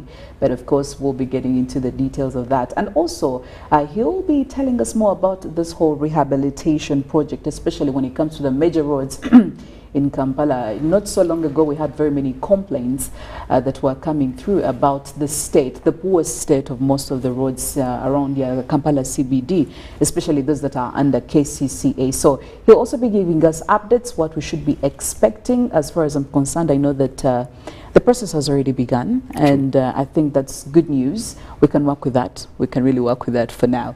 So we'll be looking at some of those things and, well, be part of the conversation. Get into our socials, Twitter, #UBCGMU, and let us know, share your thoughts, give us your 2 cents, questions. All of them are very welcome. And get into our WhatsApp platform as well, 0709-602-592. I'll be very happy to know what you have to say and share what you have to say with Simon here this morning. But we start with this noise pollution. I mean, over the weekend, it was very, very interesting. And I'm wondering, why now? Why is KCCA coming out now, waging this very serious war, especially on noise pollution? Like on the weekend before Valentine's Day. Who does I mean, that, why? you know? Why would you do that to people, to the people who are so big on Valentine's? They are the same people that we serve, to whose cry and hue we are reacting. KCCA, for the most part, may not necessarily say we act reactionarily, but we are very keen on listening to especially the complaints of our people in the city. And for the longest time ever, no doubt about it, Kampala is regarded as the party capital of this region. Right now, as I speak, I know there must be tens or hundreds of people slumbering away in buses, commuting back to their capitals, having had an incredibly beautiful weekend in Kampala. People leave different places, Juba, Kigali, Nairobi, Dar es Salaam, to come and party here in Kampala. And that for us is an important milestone to say at least we've got that one good thing to offer, happiness. However, in the enjoyment of your happiness, Philo, there should be certain levels of consideration on your part about your neighbor, Simon, who prefers for tonight to have an uninterrupted sleep. Perhaps he's under the weather, he's perhaps, you know, recovering from a long week of work, and so he requires some peace and quiet. Now you recognize that while Uganda, or Kampala for that matter, has incredibly industrious people who have set up all these sorts of businesses, bars, entertainment, sports and all that, to, you know, serve that very beautiful service to our people. They have inadvertently turned this into the noise capital of the world. You are on the weekend, it feels like you're in one huge bonanza, bazaar, or should we call it even a carnival for that matter. Not a bad idea, but what about those who want to have a peaceful night? What about neighborhoods which are gazetted as such? I mean, you may as well go to industrial area and blow all the noise that you may want to make, but in neighborhoods. So we've had concerns coming in, huge and very emotive, from city residents say, come on KCCA, you must help us in this regard. You recognize that now bars are no longer, or discotheques. There was a time in our younger days, Philo, discotheques were in industrial area. I remember that was a very common word in every day. Especially for a man almost clocking into half a century. The discotheques were in industrial area or in the center of the city where nobody lived. Right now, we have decentralized these services to next door to our homes. And not just discotheques or not. I grew up in a God-fearing home. We went to church. Matter of fact, as an altar boy for 5 years, all presidential term. But worship these days has, for the most part, taken a different turn. And some people, in fact, joke, and I shouldn't be making such a joke about God because I'm a strong believer. But one wonders, he has increasingly become deaf, that you must shout from the top of your voice for him to listen to your prayer. So you have places of worship, you've got these bars, and you have got all sorts of noise emanating. So what we've done, there is a couple of laws that do empower KCCA, that do put the burden of responsibility on the KCCA as a lead agency to implement that level of control of how much noise can be made. We're not saying we want to close entertainment spots, as some people have alluded to. Far from it. Yeah, but yes, because, I mean, if you... because there's enough technology around to tell you that you can have ear-busting music in this very room, and the guy right outside doesn't hear what you're saying. That's what studios are. I'm sure part of what makes UBC is the acoustics that you have in your studio, that you are able to throw a huge party right in here and nobody outside listens. So create your own spaces, make sure that you are able to control the noise, or should we say the party, within the confines of your premises. And that we'll try and enforce to the T. Okay. This notice that we issued over the weekend was just a reminder that these things ought to be done, and you will do them because KCCA will enforce them without fear of ever, ill will or affection. Okay. Now, when you speak of some of these places, Buzz, and you actually talked about how they have been, did you say decentralized or localized? We used to find them in a certain specific area, but right now, some of these entertainment places, we are finding them in residential places. And they have incredible names that are for fancy. So someone comes to KCCA for a trading license to have a lounge. So when you hear the word lounge, you think, oh, I'm just going to lounge. Far from it.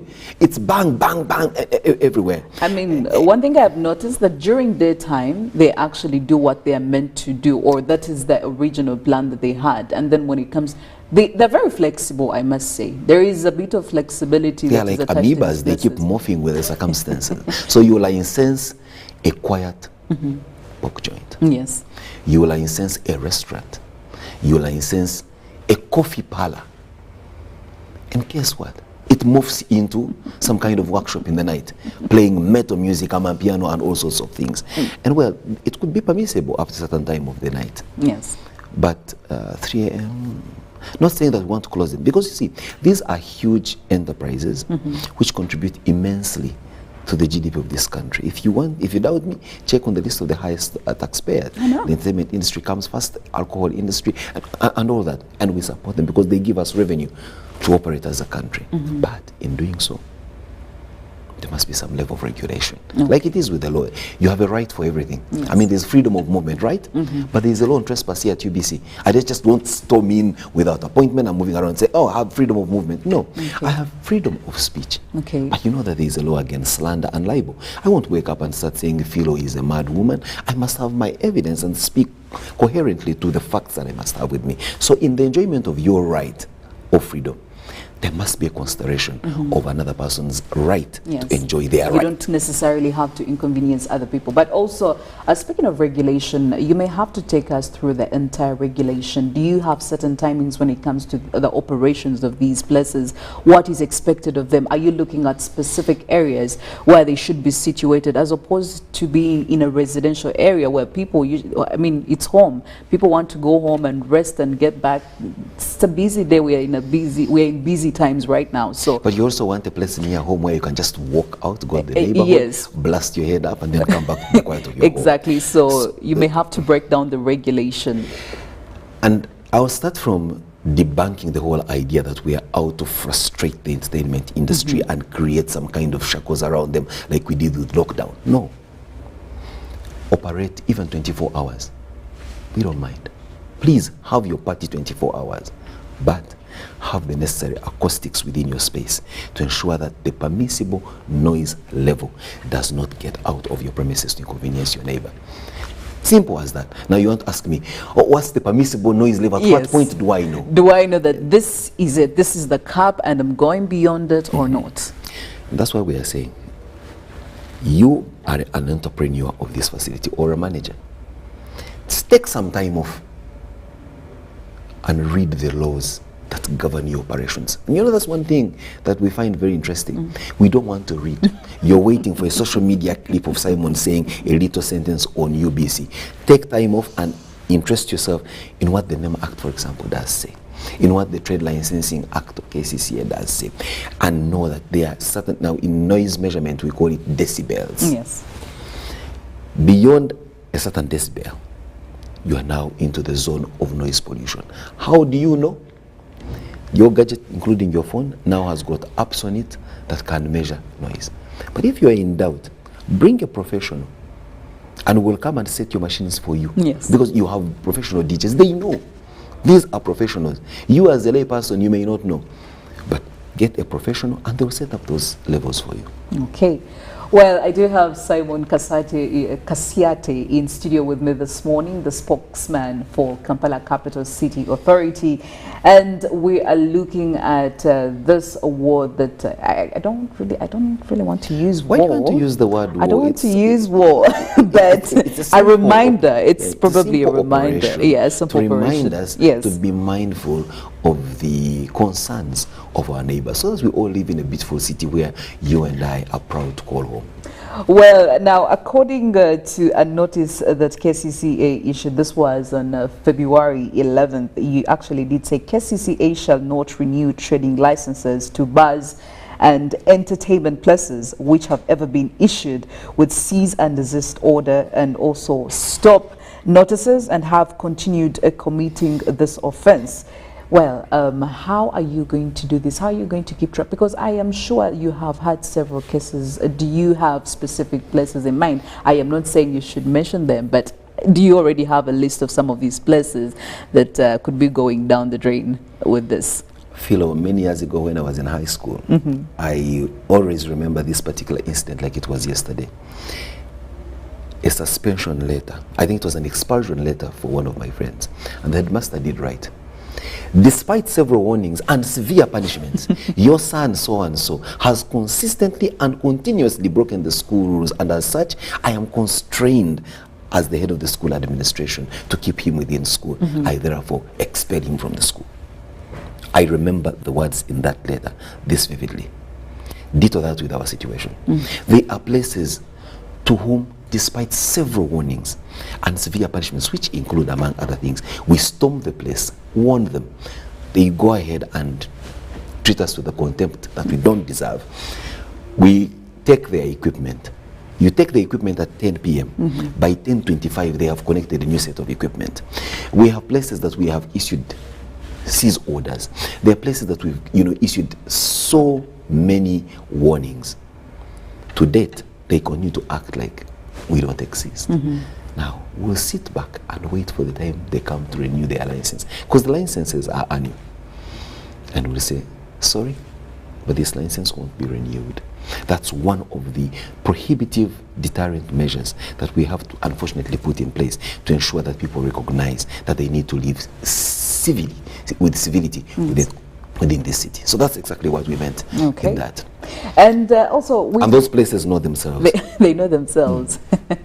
Anyway, we've also had comments and stories. I don't know how true this is. It will be very, again, important to get clarity from you about some of these spaces of entertainment. They have the assurance from KCCA that, I mean, we've had about corruption stories where allegedly some of these places pay money to KCCA officials to let them operate in these areas, and it's no wonder that even when you know, complaints have been raised about these specific places, operations continue. Probably KCCA will come by because we want to be seen there, we're doing what we're supposed to do, but then we don't close down these places. How true is this?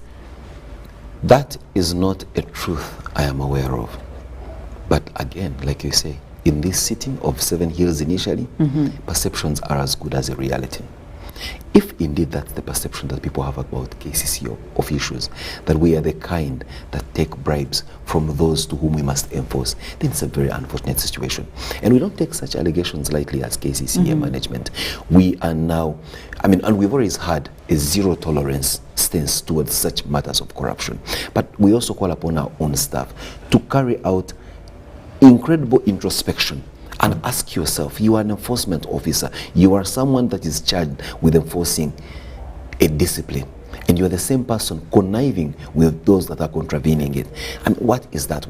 How do you leave home to go and break the law when indeed you've left home telling your folks that you're going to work and your work is law enforcement, but somehow you're breaking the law? So such allegations have been rife without a doubt, and we call upon those in our city and elsewhere who participate in the abating of this, one, to stop, but number two, provide us with the evidence about some of us who carry out these activities. Without a doubt, if we are able to enforce how we enforce in this town, and you know KCCA does enforce, without a doubt, internally we have robust mechanisms that enforce discipline on our own. Just give us the evidence, because there's also one thing to allege simply because that's what may sound true. Yes, but then probably makes sense in the moment. Yeah, but the burden of proof is on he that alleges. So if Simon has extorted money from you as an entertainment sport owner, there are ways you can prove that with evidence, and believe me, Simon will be dropped. Well, I do have comments coming in. There is Boris saying, I really support KCCA 100% in regards to the noise pollution guidelines, because it has created such a huge negative impact, including hearing loss, disturbance of sleep and annoyance. So I guess the move is a good one, but he's asking, how sure are we that this is going to be implemented? Philo, have you ever taken a look at the 10 Commandments? I have. Thou shalt not kill, thou shalt not lie, 10 of them. And then there's the greatest 2 in the New Testament. Love thy neighbor as you love thyself, love thy God and all. And religion has been with us for over 2,000 years. And every single moment we have a moment to go to church, these same commandments are drummed down our ears. Look at me, Philo. Does sin still prevail? Yes, it does. Yes. The Commissioner of Prisons will tell you he's running out of space for taking people for offenses that range from small misdemeanors, peccadillos, up to grave crimes like murder. So, they are laws. They are enforcement agencies on these laws. But human nature is a terrible thing to deal with. But we don't relent. So, in assuring Boris, we have the legal framework that mandates us to enforce. We may be constrained in terms of financial ability because of, budget cuts here and there. We may be constrained in not having a man on every bar. I mean, this city has more bars than churches. So we may be constrained in terms of manpower or human resource. But one thing is for sure, what we are not constrained about is our unwavering spirit to enforce this. And so we will enforce this to the greatest extent to which we can. Aware, of course, that like Chinua Achebe did right, the more the hunter learned how to shoot without missing, the more the bird learned how to fly without patching. So the harder we enforce, the more tricks we put in the game, the more skin we put in the game, the more the entrepreneurs and you, the enjoyers of the entertainment, or those that pollute noise from churches, also advance in terms of your ability to run away from our long arm, but we'll catch you. Speaking of churches, again, this has become a matter of contradiction when we are talking about even amongst ourselves here on Good Morning Uganda. Just a couple of days ago, we were having some discussions about the mode of operations when it comes to these churches. Some of these churches actually go, you find, I mean, especially for like now, our Pentecostal brothers and sisters, a whole day they're praying, which is really not a bad thing. Again, we're not here to judge for who and how they do what they do. But how would you regulate these churches, actually these places of worship? Because I mean, you have been on social media, and some of the issues that people point out is how loud some of these places of worship are. And then you tell them that we shall handle them. They yes. start giving examples of a city, city official who warned street side vendors, and he was deposed to a hellhole somewhere in this country. And I asked them, did he die? One thing is for sure, there is, like I said, there is every right to enjoy your right. But in enjoying that right, there is every responsibility you bear to thy neighbor. You can't say you love thy God with all thy heart, with all thy might, but do not consider thy neighbor. The same scriptures tell you that if thy neighbor does not forgive you here on earth, thy God in heaven will find it very difficult to forgive you. And I'm not trying to be preachy or anything, like you said, not being judgmental, but in as much as you want to do what you do within the confine of your space called the church, be mindful of your neighbors. You'll get into some of these places, 3 people using a public address system screaming at the top of their voices, like it's that Pentecostal night that's talked about in the Bible. And you say, come on folks, your neighbors deserve better. But also, like I said, there is enough technology, okay, right now to contain your very powerful prayer sessions within the confines of your space. We know that they do this as part of perhaps exhibition, as part of advertisement, like it is with entertainment sports, where the guy that has the loudest music is where the crowds will gravitate towards. And we are saying, no, let us be mindful of service delivery within our premises as the #1 attraction for our clientele. Not so much about the noise that we make. There will be churches where miracles do happen, water is changing to wine, and oh, I would love to go there and have myself a good time. It's service delivery, not how much noise you're bellowing out from the loudspeakers. So we find it difficult in enforcing. We find it, heartbreaking sometimes when you go to come to these places and disconnect microphones and carry away loudspeakers from a place of worship and all that. But unfortunately, like I keep saying, if you need a good omelette, Philo, some eggs must break. So you would actually, for some of these places of worship that don't really hit what is expected of them, for all those places of worship that do not hit, even after several warnings, you would actually close them down. I will pull the plug for sure. And we've done it before. I cannot wait to see, not even and I'm not only curtailing this to places of worship, but even all these open spaces, because truthfully speaking, Simon, I have had very many complaints. Probably I've raised some of them personally.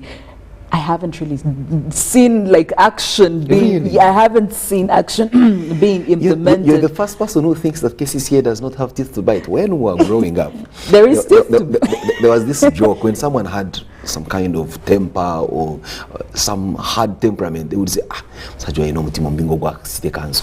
they always regarded people from KCCA to be so hard-hearted in terms of how we're able to enforce. So don't dare KCCA. We bite and... Truthfully, I want to dare you as an authority. I would be very happy. I will be the first person to come here on air and actually talk about it. And when we enforce the way we will enforce, especially from those who resist the enforcement, then all of a sudden you all become overnight human rights activists. Oh my goodness, did you see how KCC was doing this? How can you? I don't think that's true, Simon. I don't think that's true. I mean, we saw so many times we are damned when we do, we are damned when we don't. But one thing is for sure, we are guided by the law and service to our city. We hear your cry, Philo, and I like the fact that you are suffering silently and you can't wait for a knight in shining armor called KCCA to sort you out. We saw something similar happen in Kenya, where they actually closed. This time around, they actually closed some of these places in residential areas. True. And I can tell you the feedback was not exactly the best, but it had to be done. So I may not be exactly advocating for the closure, but if it necessitates I told you earlier on that right now as I speak, there are people in buses, some on planes, leaving Kampala, having come here to party from some of these capitals because they can't party the way they party in Kampala. So they come with their noise from wherever they come from to make it for you, Philo, who wants to enjoy a good night's sleep. Apana. Okay. The regulation has to be put in place, and the whole decentralization of entertainment sports into residential areas. And you'd be right to blame KCCA for licensing these sports. I mean, we yes, and I was actually coming towards that. Without a doubt. But like I said, the more the hunter learns how to shoot without missing, the more the birds learn how to fly without patching. Philo comes to us and applies for a trading license to operate Akaduka. So in description of what Akaduka does, it has bread and pastries, a few soft drinks, tea, high teas, and some great coffee. Boom. License is offered, operations of Akaduka kick in, and on a crazy Friday, the proprietor and his friends are seated around, they order a whiskey, they get a boombox, the music starts, and the neighbors begin to wail. But shouldn't there be continuous monitoring aside from when complaints are raised and then you take notice and decide to do something? But shouldn't there be continuous monitoring? Without a doubt, these places? Does that happen? How often does it happen? That's why we don't sleep. You ask yourself, but how do you guys wake up to do what you do? We actually don't sleep. We spend the night patrolling the city every single day, and we are saying, "Oh yes, we do." It's just that we haven't met you, Philo. Maybe I'm not out there. Exactly. Drop us a pin. Believe me, we will be there. However, we may need to reinforce our operations with this mindset change. Being in places such as these, to speak to people such as those watching us, to preach unto them the goodness and basic decorum of good neighborliness. And so we are taking our operation into the area of sensitization for mindset change, so that people don't have to wait for a law enforcement office of KCCA to interpret the law for you, but just have it at the back of your mind that you need to be mindful of the right of your own fellow citizens. The same way we keep talking to people in terms of rush hour traffic. You know that for sure from your home to the town center, wherever you're going, it may take you about 45 minutes considering the state of our roads and the state of your car. But you wake up 20 minutes to your appointment and you want to run people roughshod all over the place simply because you've got red-plated cars and it's a government vehicle, or you have some level of privilege, or you have such a huge car that you'll bedazzle anyone on the road. That is living selfishly. That is unfair. That's not the way society should be living. We must have respect for each other. We must have respect for our infrastructure. We must have respect. You are driving children to school, but somehow you're driving menacingly simply because your car is an H4DF. You are a soldier with guns inside your car. What message are you sending to your child? That when you are a soldier, you run roughshod over the rest of the others? Your child should know that as a soldier in that car, you're subservient to civilian rule, that you are respectful of the civilians whose taxes pay your well-being, and they respect you too in your uniform because it is from your sweat that they are safe. So that level of mutual reinforcement of civility is what now we are going into as KCCA. But like they say, religion has been here for millennia, but people are still doing bad things to themselves. But we hope that will change. Well, that we know because at the end of the day, we are the people who are suffering, and it's not really looking nice on us. Anyway, I wish you luck as an authority because I know this is not going to be an easy road. I love the way you say it. It's like we've reached a certain level of apathy as a country that you don't feel like something right can actually be done. So many of you are saying, one, does KCC have the muscle? I mean, you poor Simon who is not even armed with all, you're coming to close down an entertainment spot owned by a daughter or sister of a general whose one phone call can determine whether you leave or not and all that. And we are saying, our teams have said, like they say in today's speak, we have decided to just say, let's offer ourselves to serve this country. Even though we are mindful of the fact that there's no job worth dying for, but at least there is sanity supposed to be prevailing. Well, like I always say, we have to be optimistic. We have to be very optimistic and hope the best comes out of that. Well, putting that issue to bed and opening up another, we're looking at the rehabilitation project, especially of the major roads. Now, don't know where to start with this one. I am happy that we are seeing words like it has officially started and all of that, because during the and honestly speaking, it was during the Christmas season that people, I don't know, it was an epiphany for very many people, because now complaints were coming in, you know, people showing pictures. I saw that on social media. I traveled as well up country, and I know some of these roads may not, I mean, up country may not necessarily be under KCCA, but you know, it was the same complaint. Roads are not doing well. Now, when it comes to Kampala, the roads were not really doing well, and I'm sure you I mean, you saw that, you know it. I was here shortly after Christmas to have a conversation with your friends that morning, and we were talking about the state of our roads. Matter of fact, I almost couldn't have made it here on time. Because of the roads? Without a doubt. But this is the state of affairs as it is. So, do you want me to start by describing what everybody knows? We all know that the roads are in a bad state. We all know. Now we need to know this rehabilitation. Solution. What's happening? Take us through that. What are you looking at? Government did, in recognition of our state of the roads. They're just not bad, but they are also old and some of them obsolete. Some roads have taken 30, 40 years without a little maintenance on them. And like anything else, they have a lifespan. So many of them have degenerated beyond their useful span. So government, in cognizance of all this, did acquire a loan from the African Development Bank to the tune of about 288 million US dollars to try and fix. At that time, initially, the envisaged kilometers were 69.7 kilometers. Now, you know, at 69.7 kilometers in the city are many roads. It may look like a short distance, but these are many roads. I'll give you an example why. Your neighboring road here, Side Barre, is less than half a kilometer. The one that it intersects Nyonyintono Road is like 0.3 of a kilometer. Then you have got maybe the longest one in Kololo Prince Charles Drive, which is about 3 kilometers. So if you get 69 kilometers, those are very many roads. And indeed, there are many roads, over 33 roads, scattered across the 5 divisions of Kampala. Earmarked and gridlocked and everything. International bids were sent out. Companies did compete. Contractors have been assigned. And now the rubber hits the road. Just yesterday, we had a tour of what's happening with our roads with the executive director, Miss Dorothy Kisaka. We had a chance to visit Baga Division. We had a chance to visit Kawempe. We had a chance to visit Nakawa Division, just to see what exactly the contractors are doing. So in cognizance of the fact that the roads, some of them have impassable sections, like that section you remember being showed on Sapo Lokagwa Road, complete with a little amphibious vehicle from one TV station, and you know. Now, what the contractors have agreed with us is, let's do what we call forward maintenance. Let us patch the very terrible places so that the roads are motorable as we begin formally the real reconstruction of some of these roads. Because the belief people have is that this, you called it the forward what? Forward maintenance. Yes, the forward maintenance.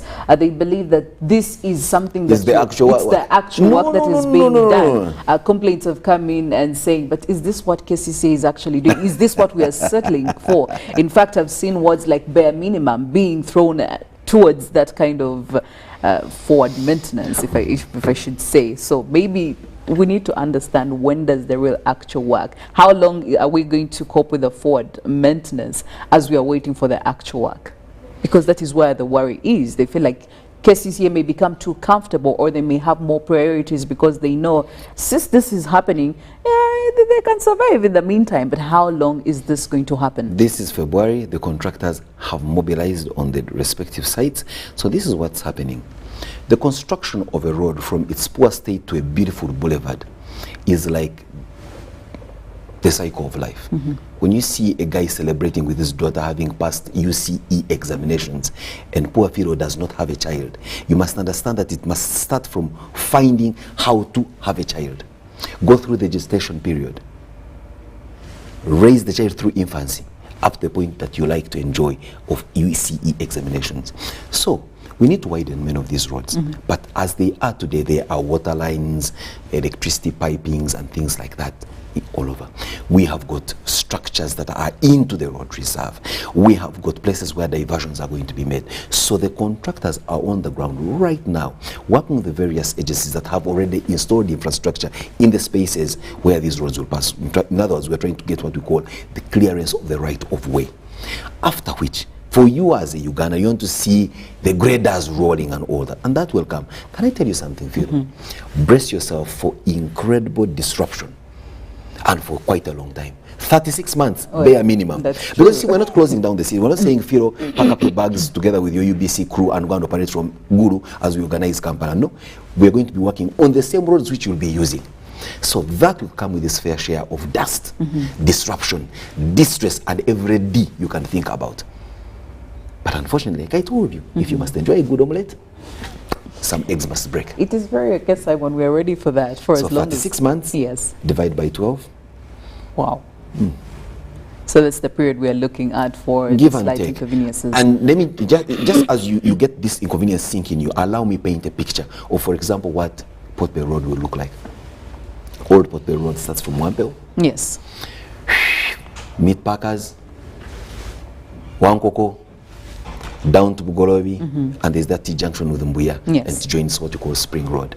All the way up to the Ruzira Paya. That will be a 4-lane boulevard with an island in the middle. Incredible drainage. We'll have parking spaces for huge commercial vehicles. We'll have public toilets on it. We'll have all the junctions will be signalized. Okay. And yes, there will also be beautification and landscaping around it. And just for a moment, close your eyes and imagine such a road. I mean, it would be a good sight for, you know, the eye. We may be incredible as KCC, but what's for sure is that we are not magicians. We won't wave a magic wand and the road becomes like that overnight. No, we'll have to go through the painful 36 months of great work, and the work has begun. So what's the longevity that you're looking at for these new roads? I mean, we need we need to understand that this beauty, what the functionality of these roads is going to be, it's going to go on for a while, but how long? We need to know that. The engineers will tell you that a good road, even without any basic maintenance, should be able to last 20 years. If you give it some regular, routine maintenance, it should be able to go on for maybe 50 years without major rehabilitation or overhaul. So we are building these roads to last. I am hoping that in my prime old century celebrations, when I make 100, that's the time possibly there will be diversions of, you know, reconstructing the road on which I live. That's give and take. So we are building these roads to last. We are building these roads to ensure that they meet the current needs and the future needs of our society. Now, one thing is for sure, Philo, just like your own body, you need regular nourishment to look after yourself, for you to live long. Many a times KCCA is constrained by the fact that they do not have a sufficient budget to carry out this routine maintenance on our roads, and that's why some of them break down earlier than they should have broken down. Not because there was shoddy work in the beginning, no, it's because of regular maintenance. So you only drink milk after the doctor has told you start drinking milk. You certainly cannot live comfortably for long. So we need government to recognize the importance of this physical infrastructure and finance KCCA aptly and regularly to ensure that we carry out these routine maintenances. And just to close on that, one time I visited the city, and my guy just simply told me, "Oh, Simon, welcome to Toronto, a city with 2 seasons." I said, "What do you mean? I know here you have 4 seasons, winter, spring, autumn." He said, "No, here it's construction and rehabilitation. 2 seasons." So I wish Kampala could also become a city of 2 seasons. That you have construction, yes, but routine and regular rehabilitation. But how often does that happen? Because there's some roads where you find some things are missing. Street lights. Who steals these street lights? You and I. Because I mean, that's don't the whole think point. My friends from Congo come here and steal street lights and How go back to Bunaga. often do these routine checkups and maintenance and everything happen? Because you'll find a road where there are certain roads I have seen, and for a very long time things are missing, and I'm wondering, KCCA. Street lights. Yes. We still, manhole covers. Manhole covers, even barricades are. It's a mess, and it's happening there for a while. Absolutely. That's the kind of self-defeating people that we have become. So how often so on do one the hand, we have routine this, checkups happen and the maintenance? like I told you, the more we, I mean, you have an eye on the left, the guy shows up on the right. You're on the right, shows up on the left. So it's quite of a tantalizing situation, but we'll get there.